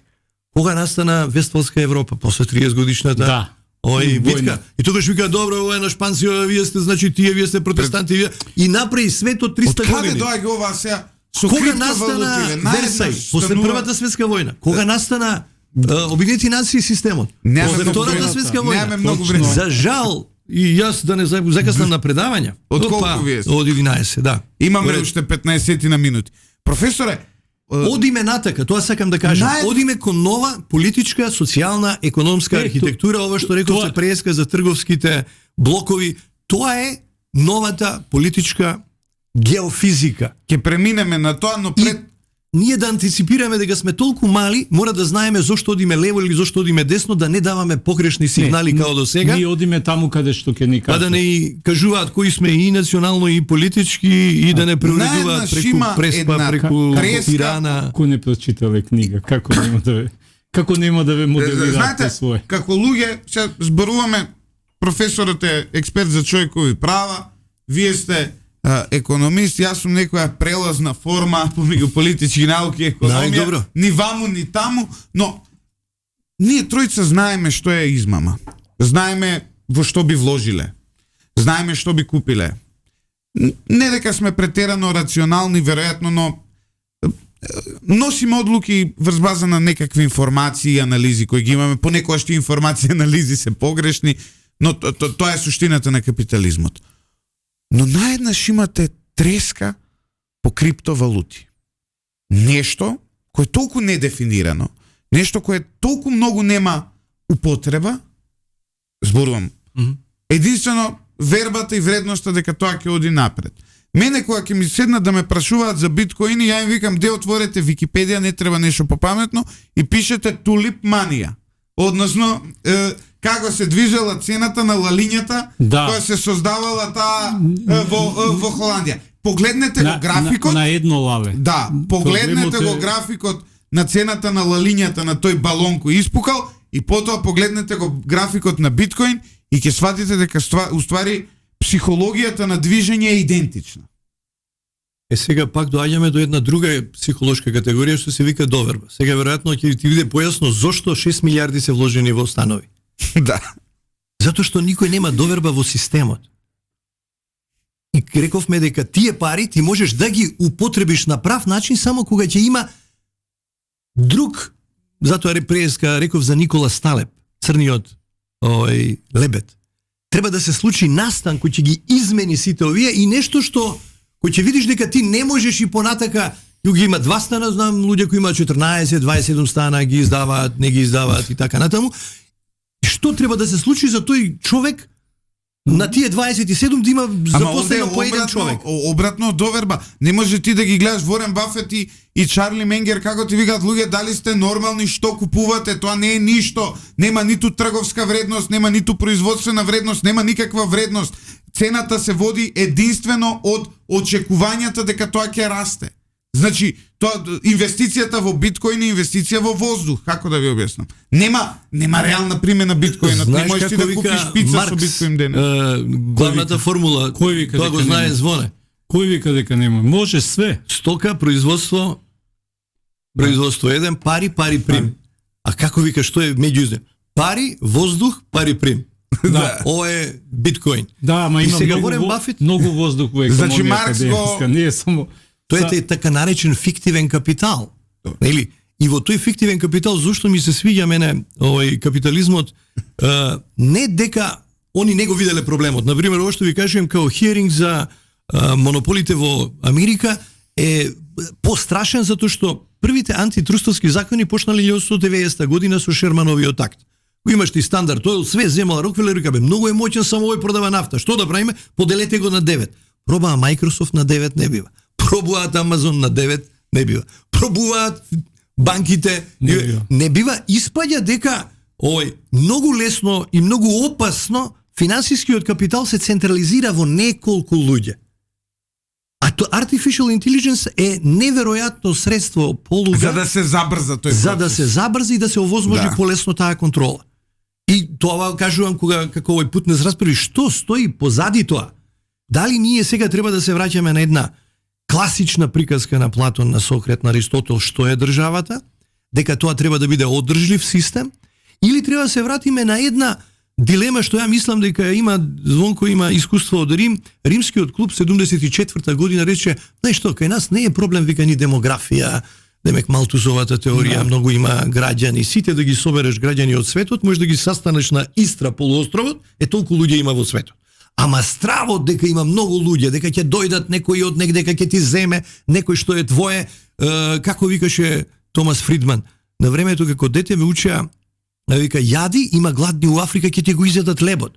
Сега вика, учи, затоа што има паметни во Кина и во Индија, ќе ти го земат работното место. Не е светот меѓу паметни и глупи, сега е меѓу брзи и бавни. А нас artificial intelligence буквално не прави бавни. Да бидеме бавни. Бавни и мрзливи. Бавни и мрзливи. Некој може ќе го нарече ќе ги нарече вашите ставови против вештачката интелигенција како своевиден лудизам на денешното време, затоа што ова се представува, барем Карл Шваб ова го нарекува индустријска револуција 4 или 5, не знам до кај стигнавме веќе. Што измериле Клаус Шваб и зошто он смета дека вика нема да имате ништо, ќе бидете среќни. Јас прв пат едни холанѓани во едно племе во Намибија објаснуваат, ајде вика да ве натераме да се конкурират. Кој е овде најак? Тепај го ти овој другиот, тепај го. Ја викам, зашто се тепаме? Знам дека овој е најак. А дај да видиме кој е побрз, трчајте сите. И они вместо да трчаат кој е најбрз, се фаќаат за рака и сите. Ама ајде да видам кој е најбрз. Ама знаеме вика кој е најбрз, овој. А кој е најхрабар, ајде да видиме кој може. Па знаеме и тоа, овој го убива лавот и вика, зошто да го правиме тоа? Зашто? Зашто они меѓу конкуренција и тој предаторски систем кој е негативната страна од ова што го знаеме ние сега од капитализмот и таа квази конкуренција, они нудат кооперација. Они нудат соработка да бидеме заедно. Добро, ако сте го читале Харари, вие знаете како за големите војни помеѓу Homo sapiensот и неандерталецот. Зошто всушност ние сме денес мнозинство на планетата Земја? Затоа што неандерталците биле интелектуално многу попаметни од нас во тоа време. Тоа е докажано по големината на черепот и на мозокот од тие археолошки наоѓалишта. Но што е проблемот? Неандерталците биле претерано индивидуалци и тие живееле во многу мали заедници, една фамилија изолирана и така натаму. Феноменот на војните е нов феномен. Од друга страна, Homo sapiensот, односно ние, биле организирани, секој имал одредена мисија, иако биле и интелектуално и физички инфериорни во однос на неандерталецот, во тие војни го поразиле токму поради кооперацијата и токму поради заедничкото делување, така што ова Ова е ви многу Еве, близко до знаеш ли марксистичката што се теорија на потврдува? градење на држава, колективизмот. Па да, поради Супер. колективниот па добро сега, индивидуалниот концепт баш доаѓа токму индивидуализмот извира во општествата каде што има најмногу неандерталска генетика. Ја имам у мене 2,5% сум правил тоа истражување. Така што индивидуализмот е неандерталска работа, а неандерталецот е многу попаметен од Homo sapiensот. Читајте Сапиенс од Харари, овие работи се таму објаснети. Што покажува тоа дека не е најстрашно лоби, не знам она еврејско вакво такво, најстрашното лоби е лобито на медиокритетите. Да. Ако они воспостават конкуренција, тоа го има кажано Сократ. Овие еднаш ако освојат власт, ќе сакаат углед на памети, младите ги сакаат да видат како старите и тие вика така ќе се организираат што нема никому да му дадат да биде. Сега Меѓутоа, сликавте Македонија. Убаво. Историјата на светот вика 450 милиони години, 2 милиони човеков како се симнало од дрво. Говорлево го гледате, Винча, Лепенски вир, тоа биле цивилизации на индивидуалците. И цивилизацијата на индивидуалецот е несвојствено да води војна со некој. Или Да. затоа што не е ова artificial intelligence и нова технологија, најголем што највеќе го сменило човекот, викаат говорот и огинот. Оној момент кога ние сме почнале да зборуваме и да се разбираме и огинот да ти даде топлина, 18 век имало, не знам, воз, индустријска револуција, ваква, таква техника, технологија, компјутери. Тој Едвин Пачкич вика, британски социолог, ништо не смени, вика, во начинот на организација на човекот. Ова како топла вода у стан, машина за перење и струја.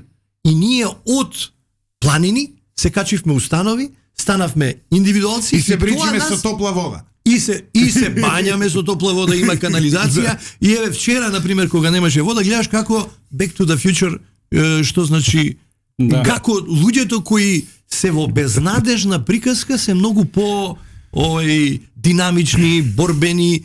Ние сме као и Европа, стара и декадентна. И затоа мораме да се вратиме на некои Ја мислам дека стандардни премиси, зашто гледај, ние не сваќаме дека сме во еден историски момент каде што ќе останеме без многу привилегии, многу брзо.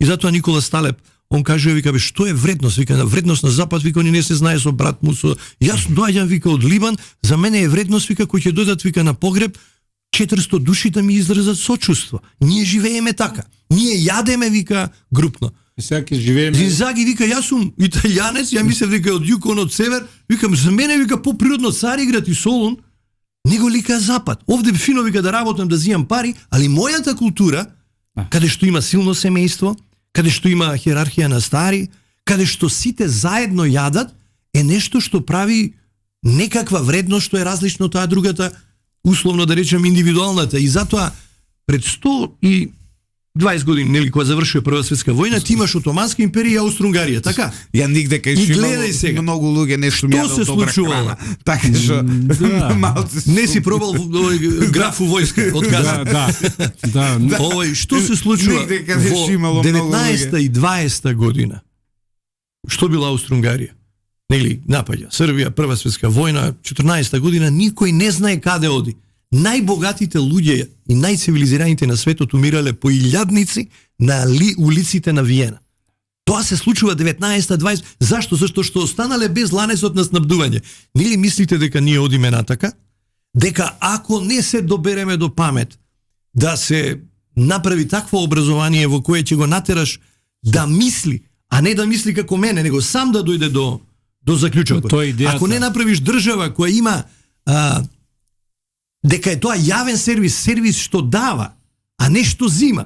Или тоа е ментално кај нас кој ќе отиде до државата, он вика, сега му е мајката, дај, сега ќе делиме буџетот. И ако не го натераш, тој самиот да има личен пример, тие три работи, дека треба да биде добар спортист, планинар, изгоре Македонија, ние не знаеме што се извидници и што се пожарникари у секое место, у секое село, чекаме да дојдат словенци и некои други да не барат. Вика, без тие три работи не можеш да очекуваш дека ќе имаш успех, вика, ако не го решите тогаш имате, вика, други 3 проблеми кои се викаат доручек, ручек и вечера.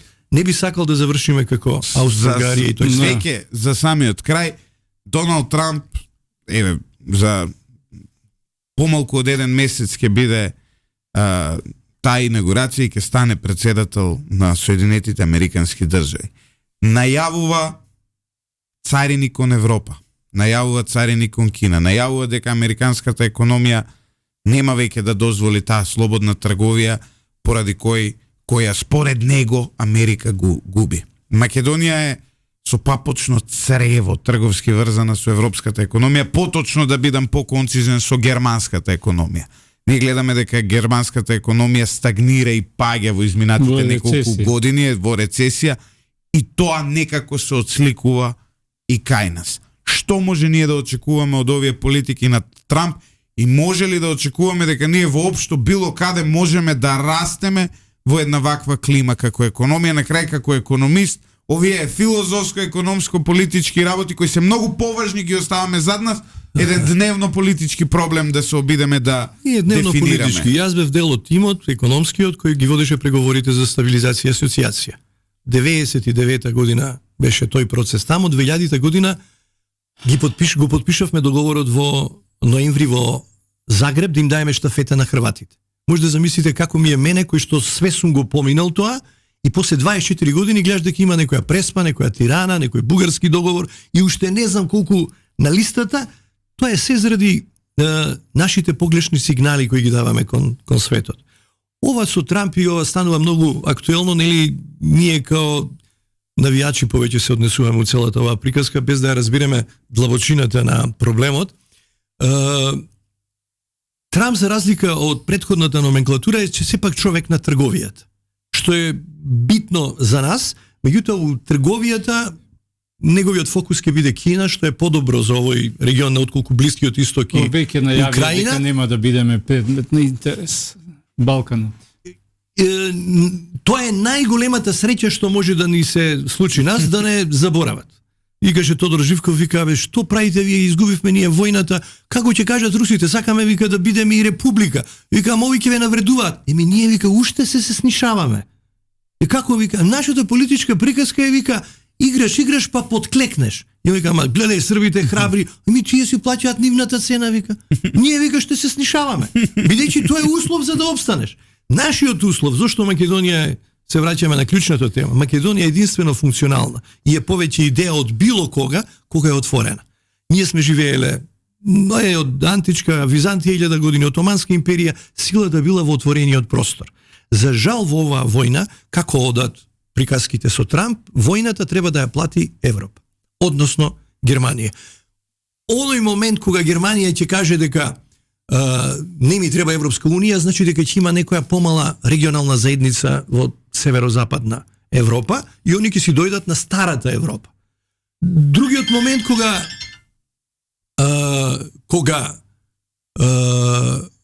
да. Овој дел, тоа што Орбан го најавува, дали ќе биде реконструкција на Австро-Унгарија, на Отоманска империја, за нас е небитно, сите опции треба да бидат отворени. Услов без кој не се може да биде Македонија отворена на сите 4 страни и само тогаш е катена мунди. И само тогаш она има смисла, тогаш кој ќе го направи тоа е тој црн лебед што го вика Никола Сталеп, новиот амбиент, тие 6 милиарди нема да ги вложи во Скопје, а не у Ново Лисич и ова, него има и подобри локации од Македонија. Ќе отвори пицерија, ќе отвори во Солун, во Цариград, во Виена, во Будимпешта, и тогаш ќе видиш дека ние уствари баш заради тоа што ги притиснавме нашите бизнисмени, да бидеш бизнисмен овде, знаеш како од камен вода правиш. Многу е тешко, поготово мала земја. Треба да си мајоничар. Нашиве треба да продаваат менеджмент надвор. Не овие надвор, затоа што таму има зад себе имаат институции. Ние кога ќе ги видите 10 најуспешни бизниси во Македонија и кога ќе видите колку од нив се во трговија, вие сваќате дека ние немаме економија. Затоа што ние де факто имаме производство кое немаме продукти, не сме конкурентни, многу е тешко да бидеме конкурентни. Бренд, знаете што е? Кој ќе кажеш у Англија вика таз гуд, таз Macedonian lamp. На султанот, на дворот се јадело македонска храна. Значи нас Господ ни дал дека најдобриот гипс, мермер, афион Да. е во Ама ние Македонија. ништо од тоа не произведуваме. Сега ние сакаме затоа што го одржуваме овој курс да поттикнуваме увозна економија. Тоа И сега што правиме затоа што нас ни е ефтино, ги заменивме најубавите домашни.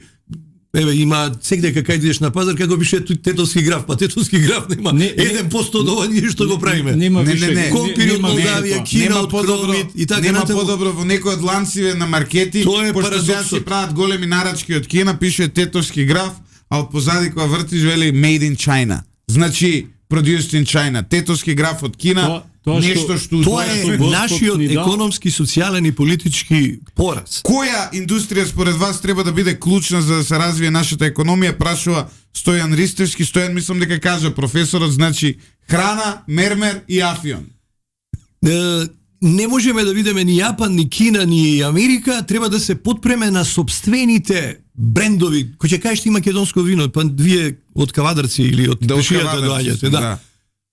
Со фени, со ИГМ, со не можеш ти да правиш Веќе не можеме да ESG кажеме македонско и нема вино. веќе регионално вино. Сега веќе ме дирнавте емотивно, кога Мариово е празно просторот кај што се произведувала најдобрата храна, каде што биле најдобрите војници, песни, енергија. И апропо, еве сега, зашто мислам дека беше во етерот ги поздравуваме сите, меѓутоа еве и славиме една приказка што викаш немаме традиција 80 години од македонско радио.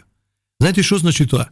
Нема посилна институција од тоа, кога македонската култура као на фотокопир ја вадиш, знаеш, македонската носија, песна, инструменти, ги качуваш горе и тоа што вика Владимир Дедир, сите ќе исчезнат во Европа, вика, освен Македонија, затоа што има најдлабока култура, затоа што нема село што има поавтентична, секое село има поавтентична носија, поавтентична храна и пази, се тоа ни се случи нас у две генерации. 50-тите години нашите жени одеа со шамија од црква на литургија, нивните деца 70-тите години одеа со мини сукња и со кломпи. И тоа е еден таков шкок. знаете, кога презентирав маркетиншка Салто, кампања, мортале би имав рекол. предмет маркетинг на факултет и ми дава апликативно, во Англија велат, направи, вика, адвертайзинг кампања за одреден бренд од твојата земја да почне да се увезува тука на големо во Англија. И ја го земав, пошто сум од Кавадарци, тиквеш, и вика на што би се базирал твојот маркетинг и сега правев тоа анализа со сите тие методологии, сега да не ви ги објаснувам вас, вие ги предавате и многу подобро од мене ги познавате. И ја викам, нормално, главната приказна е традиција. Како традиција? По Македонија има археолошки докажано производство на вино 4000 години. Значи, ова е земјата, вино од овде пиеле од грчки филозофи до римски легионери. Од виното македонско пие... Знаете, тоа е се што треба е таа приказна од овде, Знаеш што да се ја вика продадам во таму. економски термин, се може да го преведеме, ова се вика агрегатна ефикасност. Што значи агрегатна ефикасност? Лавот има агрегатна ефикасност, ако ја бутне антилопата, 3% од храната, него му се потребни за да репродуцира енергијата. Една економија као Јапан, као Америка имаат околу 20% агрегатна ефикасност. Агрегатна ефикасност на сончевите панели. Значи ти го ставаш тоа тука у Македонија, у Африка, у Војводина, највеќе продуктивни часови сончевата енергија, сончевите панели имаат во Македонија. Најдобриот афион. Ама добро, значи, што се тој делот у Грчка што е македонски вака, сега да бидам вака... за за Македонија. За регионот. Ама значи ако агрегатната ефикасност на природата ти го покажува тоа дека тетовски граф е бренд и у Загреб, и у Љубљана, и у секдека, значи ти дека треба да произведуваш И тоа. дека грозјето у Кавадарци е поквалитетно од тоа во Калифорнија, во Тоскана и во Шпанија и сегде поквалитетно е. Врзување за туризмот, селскиот Но туризам. поради економската неорганизираност, ужасно ни е. Демографијата, новиот регионален развој, французите и шпанците би пропаднале да нема субвенции од централна власт од Брисел, затоа што и тие ако не ги субвенционираат нивните винари, тие што произведуваат, нема да остане никој таму. Ние сега направивме ова што вие го нарековте увозна економија, затоа што све од надвор поевтино, па дури и пипер, и патлиџан, и кромит, и компир, и бавчи немаме, и нашиве ги направивме, сега гледам овие од Скопска Црна Гора, каде и да жени веде, па они, не знам, партијата ги вработела негдека чистачи, чувари, децата дома немаат за јадење, во дворот посадиле трева кај што имало пипер, патлиџан, немаат свиња, крава, теле, кокошка. Зашто? Затоа што е од таа култура. Кај нас испадна срамота да кажеш дека си од село, а денеска, следејќи една програма која развивавме со оној Крковавич што работи од село, најпаметните луѓе и на запад, и најголемите интелектуалци живеат на дистанца од градот, произведуваат собствена храна. Во тој контекст, дали сте слушнале вие таков пример? Ја имам еден, лично. И ние тие треба примери да ги промовираме. Затоа што во году вие се бесели, да. Ќе го пробаме неговиот мет. Професорот Јован Донев е доказ дека паметните луѓе одат на сел, мада тоа многу далеко е неговото село, сега да бидам вакви искрен. Тоа е на крајот од за пензија е окей, меѓутоа за работа да одиш ти до Лепенец, бевме тие села Старо Негоричане покрај реката тамо, некои руси бушеле па направиле некој базен, за 35 минути ни требаше од аутокоманда да стигнеме до тамо. И стигаш во друг свет. Еве која е оваа култура да се качиш ти ова што рековте 6 милиарди во цигли? Да. Знаеш каква обратна култура треба да имаш кај луѓето? Да се срами да кажеш, кој ќе го прашаш ти некој од каде? Од Тафталиџе, од Дебармало, не знам, татко ти, дедо ти кажи од каде е, човече, ако си од таму. Не е срамота, не е греота, вие таму имате костани, имаат најболи кашкавало, имаат најболи сирење, овие другите имаат најболи калинки. Секој од негдека има нешто, а ние сите сакаме да живееме у Ново Лисиче, аеродром. Најдобро е 175 PM10 честички. Па мене, ја пошто беше скап квадратот, купив стан во Маџари, почнувајќи од професорот Јанкуловски, сите кај бе сега ти у село, кај ти таму у Маџари си отишол, тоа таму на крај од свет, сега ќе идеш 4 дена до работа и така натаму, а Маџари од тука 15 минути возење. Проблем од Маџари до Ѓорче да дојдеш или до Карпуш, иначе до аутокоманда и до Пирпазар некако ќе стигнеш. Не, најубаво ја отсликавте како се Македонија со медиокритетството, мислам тука најсилното лоби.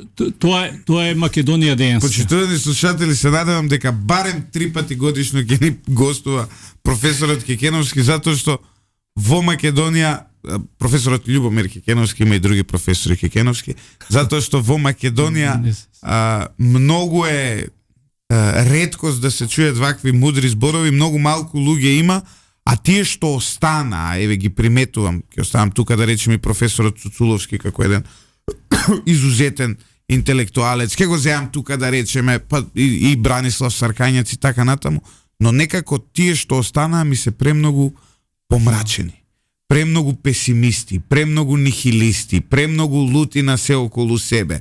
Многу е тешко, професоре, да се остане оптимист во вакви услови.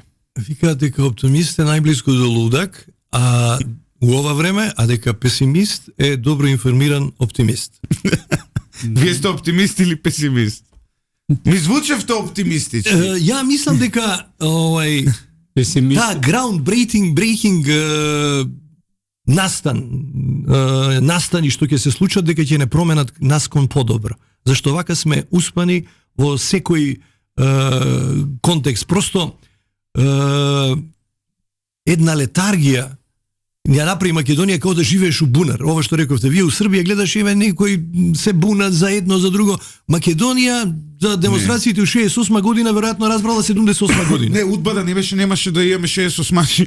Значи кај нас вештачки ги направиле за да се случи нешто, но знаете што е? Ние сме очигледно културолошка провинција на Србија, која е културолошка провинција на Европа. И сега тука се наоѓаме, ние сме провинција на провинцијата, а се стремиме кон нешто различно и жално е што многу малку луѓе ќе не разберат што сакаме да кажеме. 2 милиони луѓе летаат со авион годишно и не идат сите само у Белград или у Врање.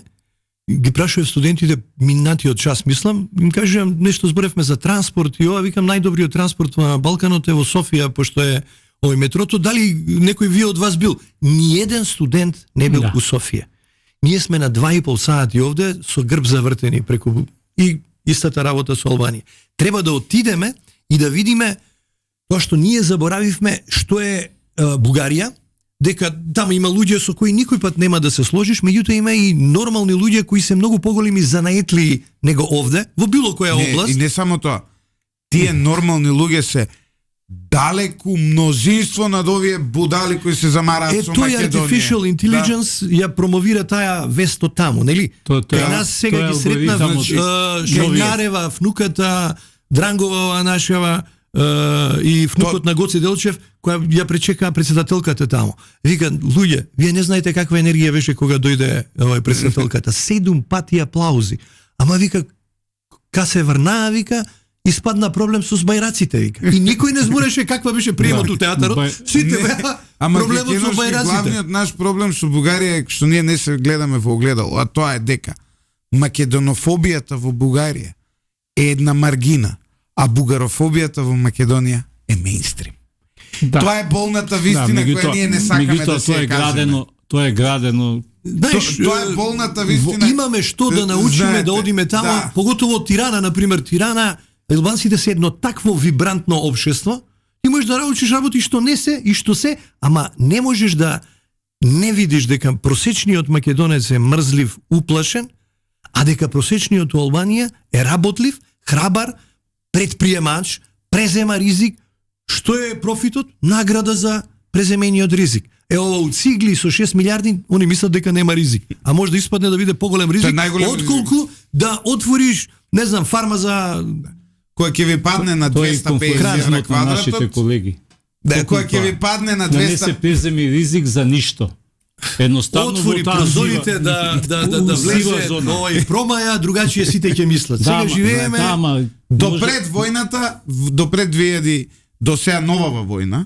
Значи не зборувам 2014 кога почна конфликтот во Лугански во Донец, квадрат во Луганск беше стотици илјади, 1200-300 евра, нешто како Скопје. Да. За Луганск зборам градот. Тоа е убав индустријски град сега во Русија, претходно во Украина. Кога почна војната, квадратот од 1200-300 евра падна на 120-30 евра, на 200 евра. И сега, кога веќе се стабилизираше руската власт, таму повторно постигнува една висока цена. Тоа е доказ колку ви вредат вас циглите. Низ примерот на Луганск. Нема примерот, тоа е цената на викендиците во време на конфликтот 2001 година, кога цените на викендиците во Маврово паѓа драстично. Сега видите ги цените, ќе видите дека има разлика. Ова со Русија и таа болка што имаме ние сите, иако заради тоа што од српскиот свет стигаат таков тип на навијачки, судови Русија вака, прво самата војна во ова што се случува е голем пораз за Русија, затоа што се случува на нејзина територија, на словенско население, на православно население, и од тој пораз на русофоно население. Еве, доволно христијанско и православно, кои го разбираат јазикот, знаете зашто? Зашто Мекиндер и Бисмарк што кажуваат за Русија? Он вика, знаете што? Русија без Украина е регионална сила. Русија со Украина е глобална сила. А што е војната? И затоа, ако ти кажам, не е artificial intelligence, меѓутоа некој ги води процесите во таа насока. Што донесе војната во Југославија? Да се мрзат србите и хрватите, најблиски луѓе. Ти земи го Шешелј е 10% од племето Шешелј е у Србија и они се најголеми срби, 80% живеат у Хрватска и тие се најголеми хрвати. Истиот генетски код од Херцеговина. Што ќе донесе војната во Украина? Не само што они ќе изгубат, да речам, територијата блиску до Лвов и до Полска, него ќе се направи антирусија. Значи, таа емоција, ти си имал 43 милиони имаше Украина пред да почне војната. Денес, после војната, тамо нема да остана 20 милиони ова што живеат и гледате сега како се однесуваат сите, знаејќи го својот интерес. Нашиве од овде да отидат у Виена, им требаше, не може жената, децата у школа, не ги примаат. Европа ја призна грешката на Меркел, дека не може да направи melting pot и вика дека е неуспехова, меѓутоа украинците и пољаците се попожелни и им влегуваат одма и во школа и во се веќе пожелни у последно време. Затоа што и бугарите крез следната генерација они стануваат германци и французи. Тоа не го направија со индиците, со турците, со арапите. Не, зборот ми е дека оние што ќе останат таму, тачно дека ќе има еден дел, меѓутоа кога емоцијата ќе биде антируска, како кај нас сега што се труди да бидеме ние антибугари. Тоа го објаснувал Иво Андрич у таа романот Деца, неговиот другар е евреин, татко му доктор, вика ја влегувам и кај муслимани, и кај католици, и кај православци. И секдека слуша различна приказка. И вика, омразата е толку голема, колку што се високи планините. Овде ќе има војна. Настанува војна 14-18, настанува војна 41-45 и продолжува истата војна 91-95. Што значи тоа? Што ќе посееш, тоа ќе ожнееш. И некој у таа artificial intelligence себе кој ќе рече дека овој ти е непријател, пољаците се раѓаат, знаеш како, он знае дека германците и русите им се непријатели, вика ово е лисица, ово е волк, а ти си зајче. И ти мораш, знаеш дека тој ти е непријател. Треба да заврши тој свет. Светот на војните живее од омраза, од оваа индустрија на омраза. Се раѓа алгоритми, тоа само ке И се тоа води до сиромаштија која плаќаме до една денес. паралела со полјачето која се раѓа македонче, тоа вели мене ми се непријатели албанците, грците и бугарите, србите со нив Така. така. И за жал ние дури во полоша позиција се раѓаме од полјаците. А ви благодарам многу. Прекрасен разговор, почитувани слушатели, останете со 98,1. Утре го имаме Максим Димитриевски заедно со колешката Искра Коровешовска.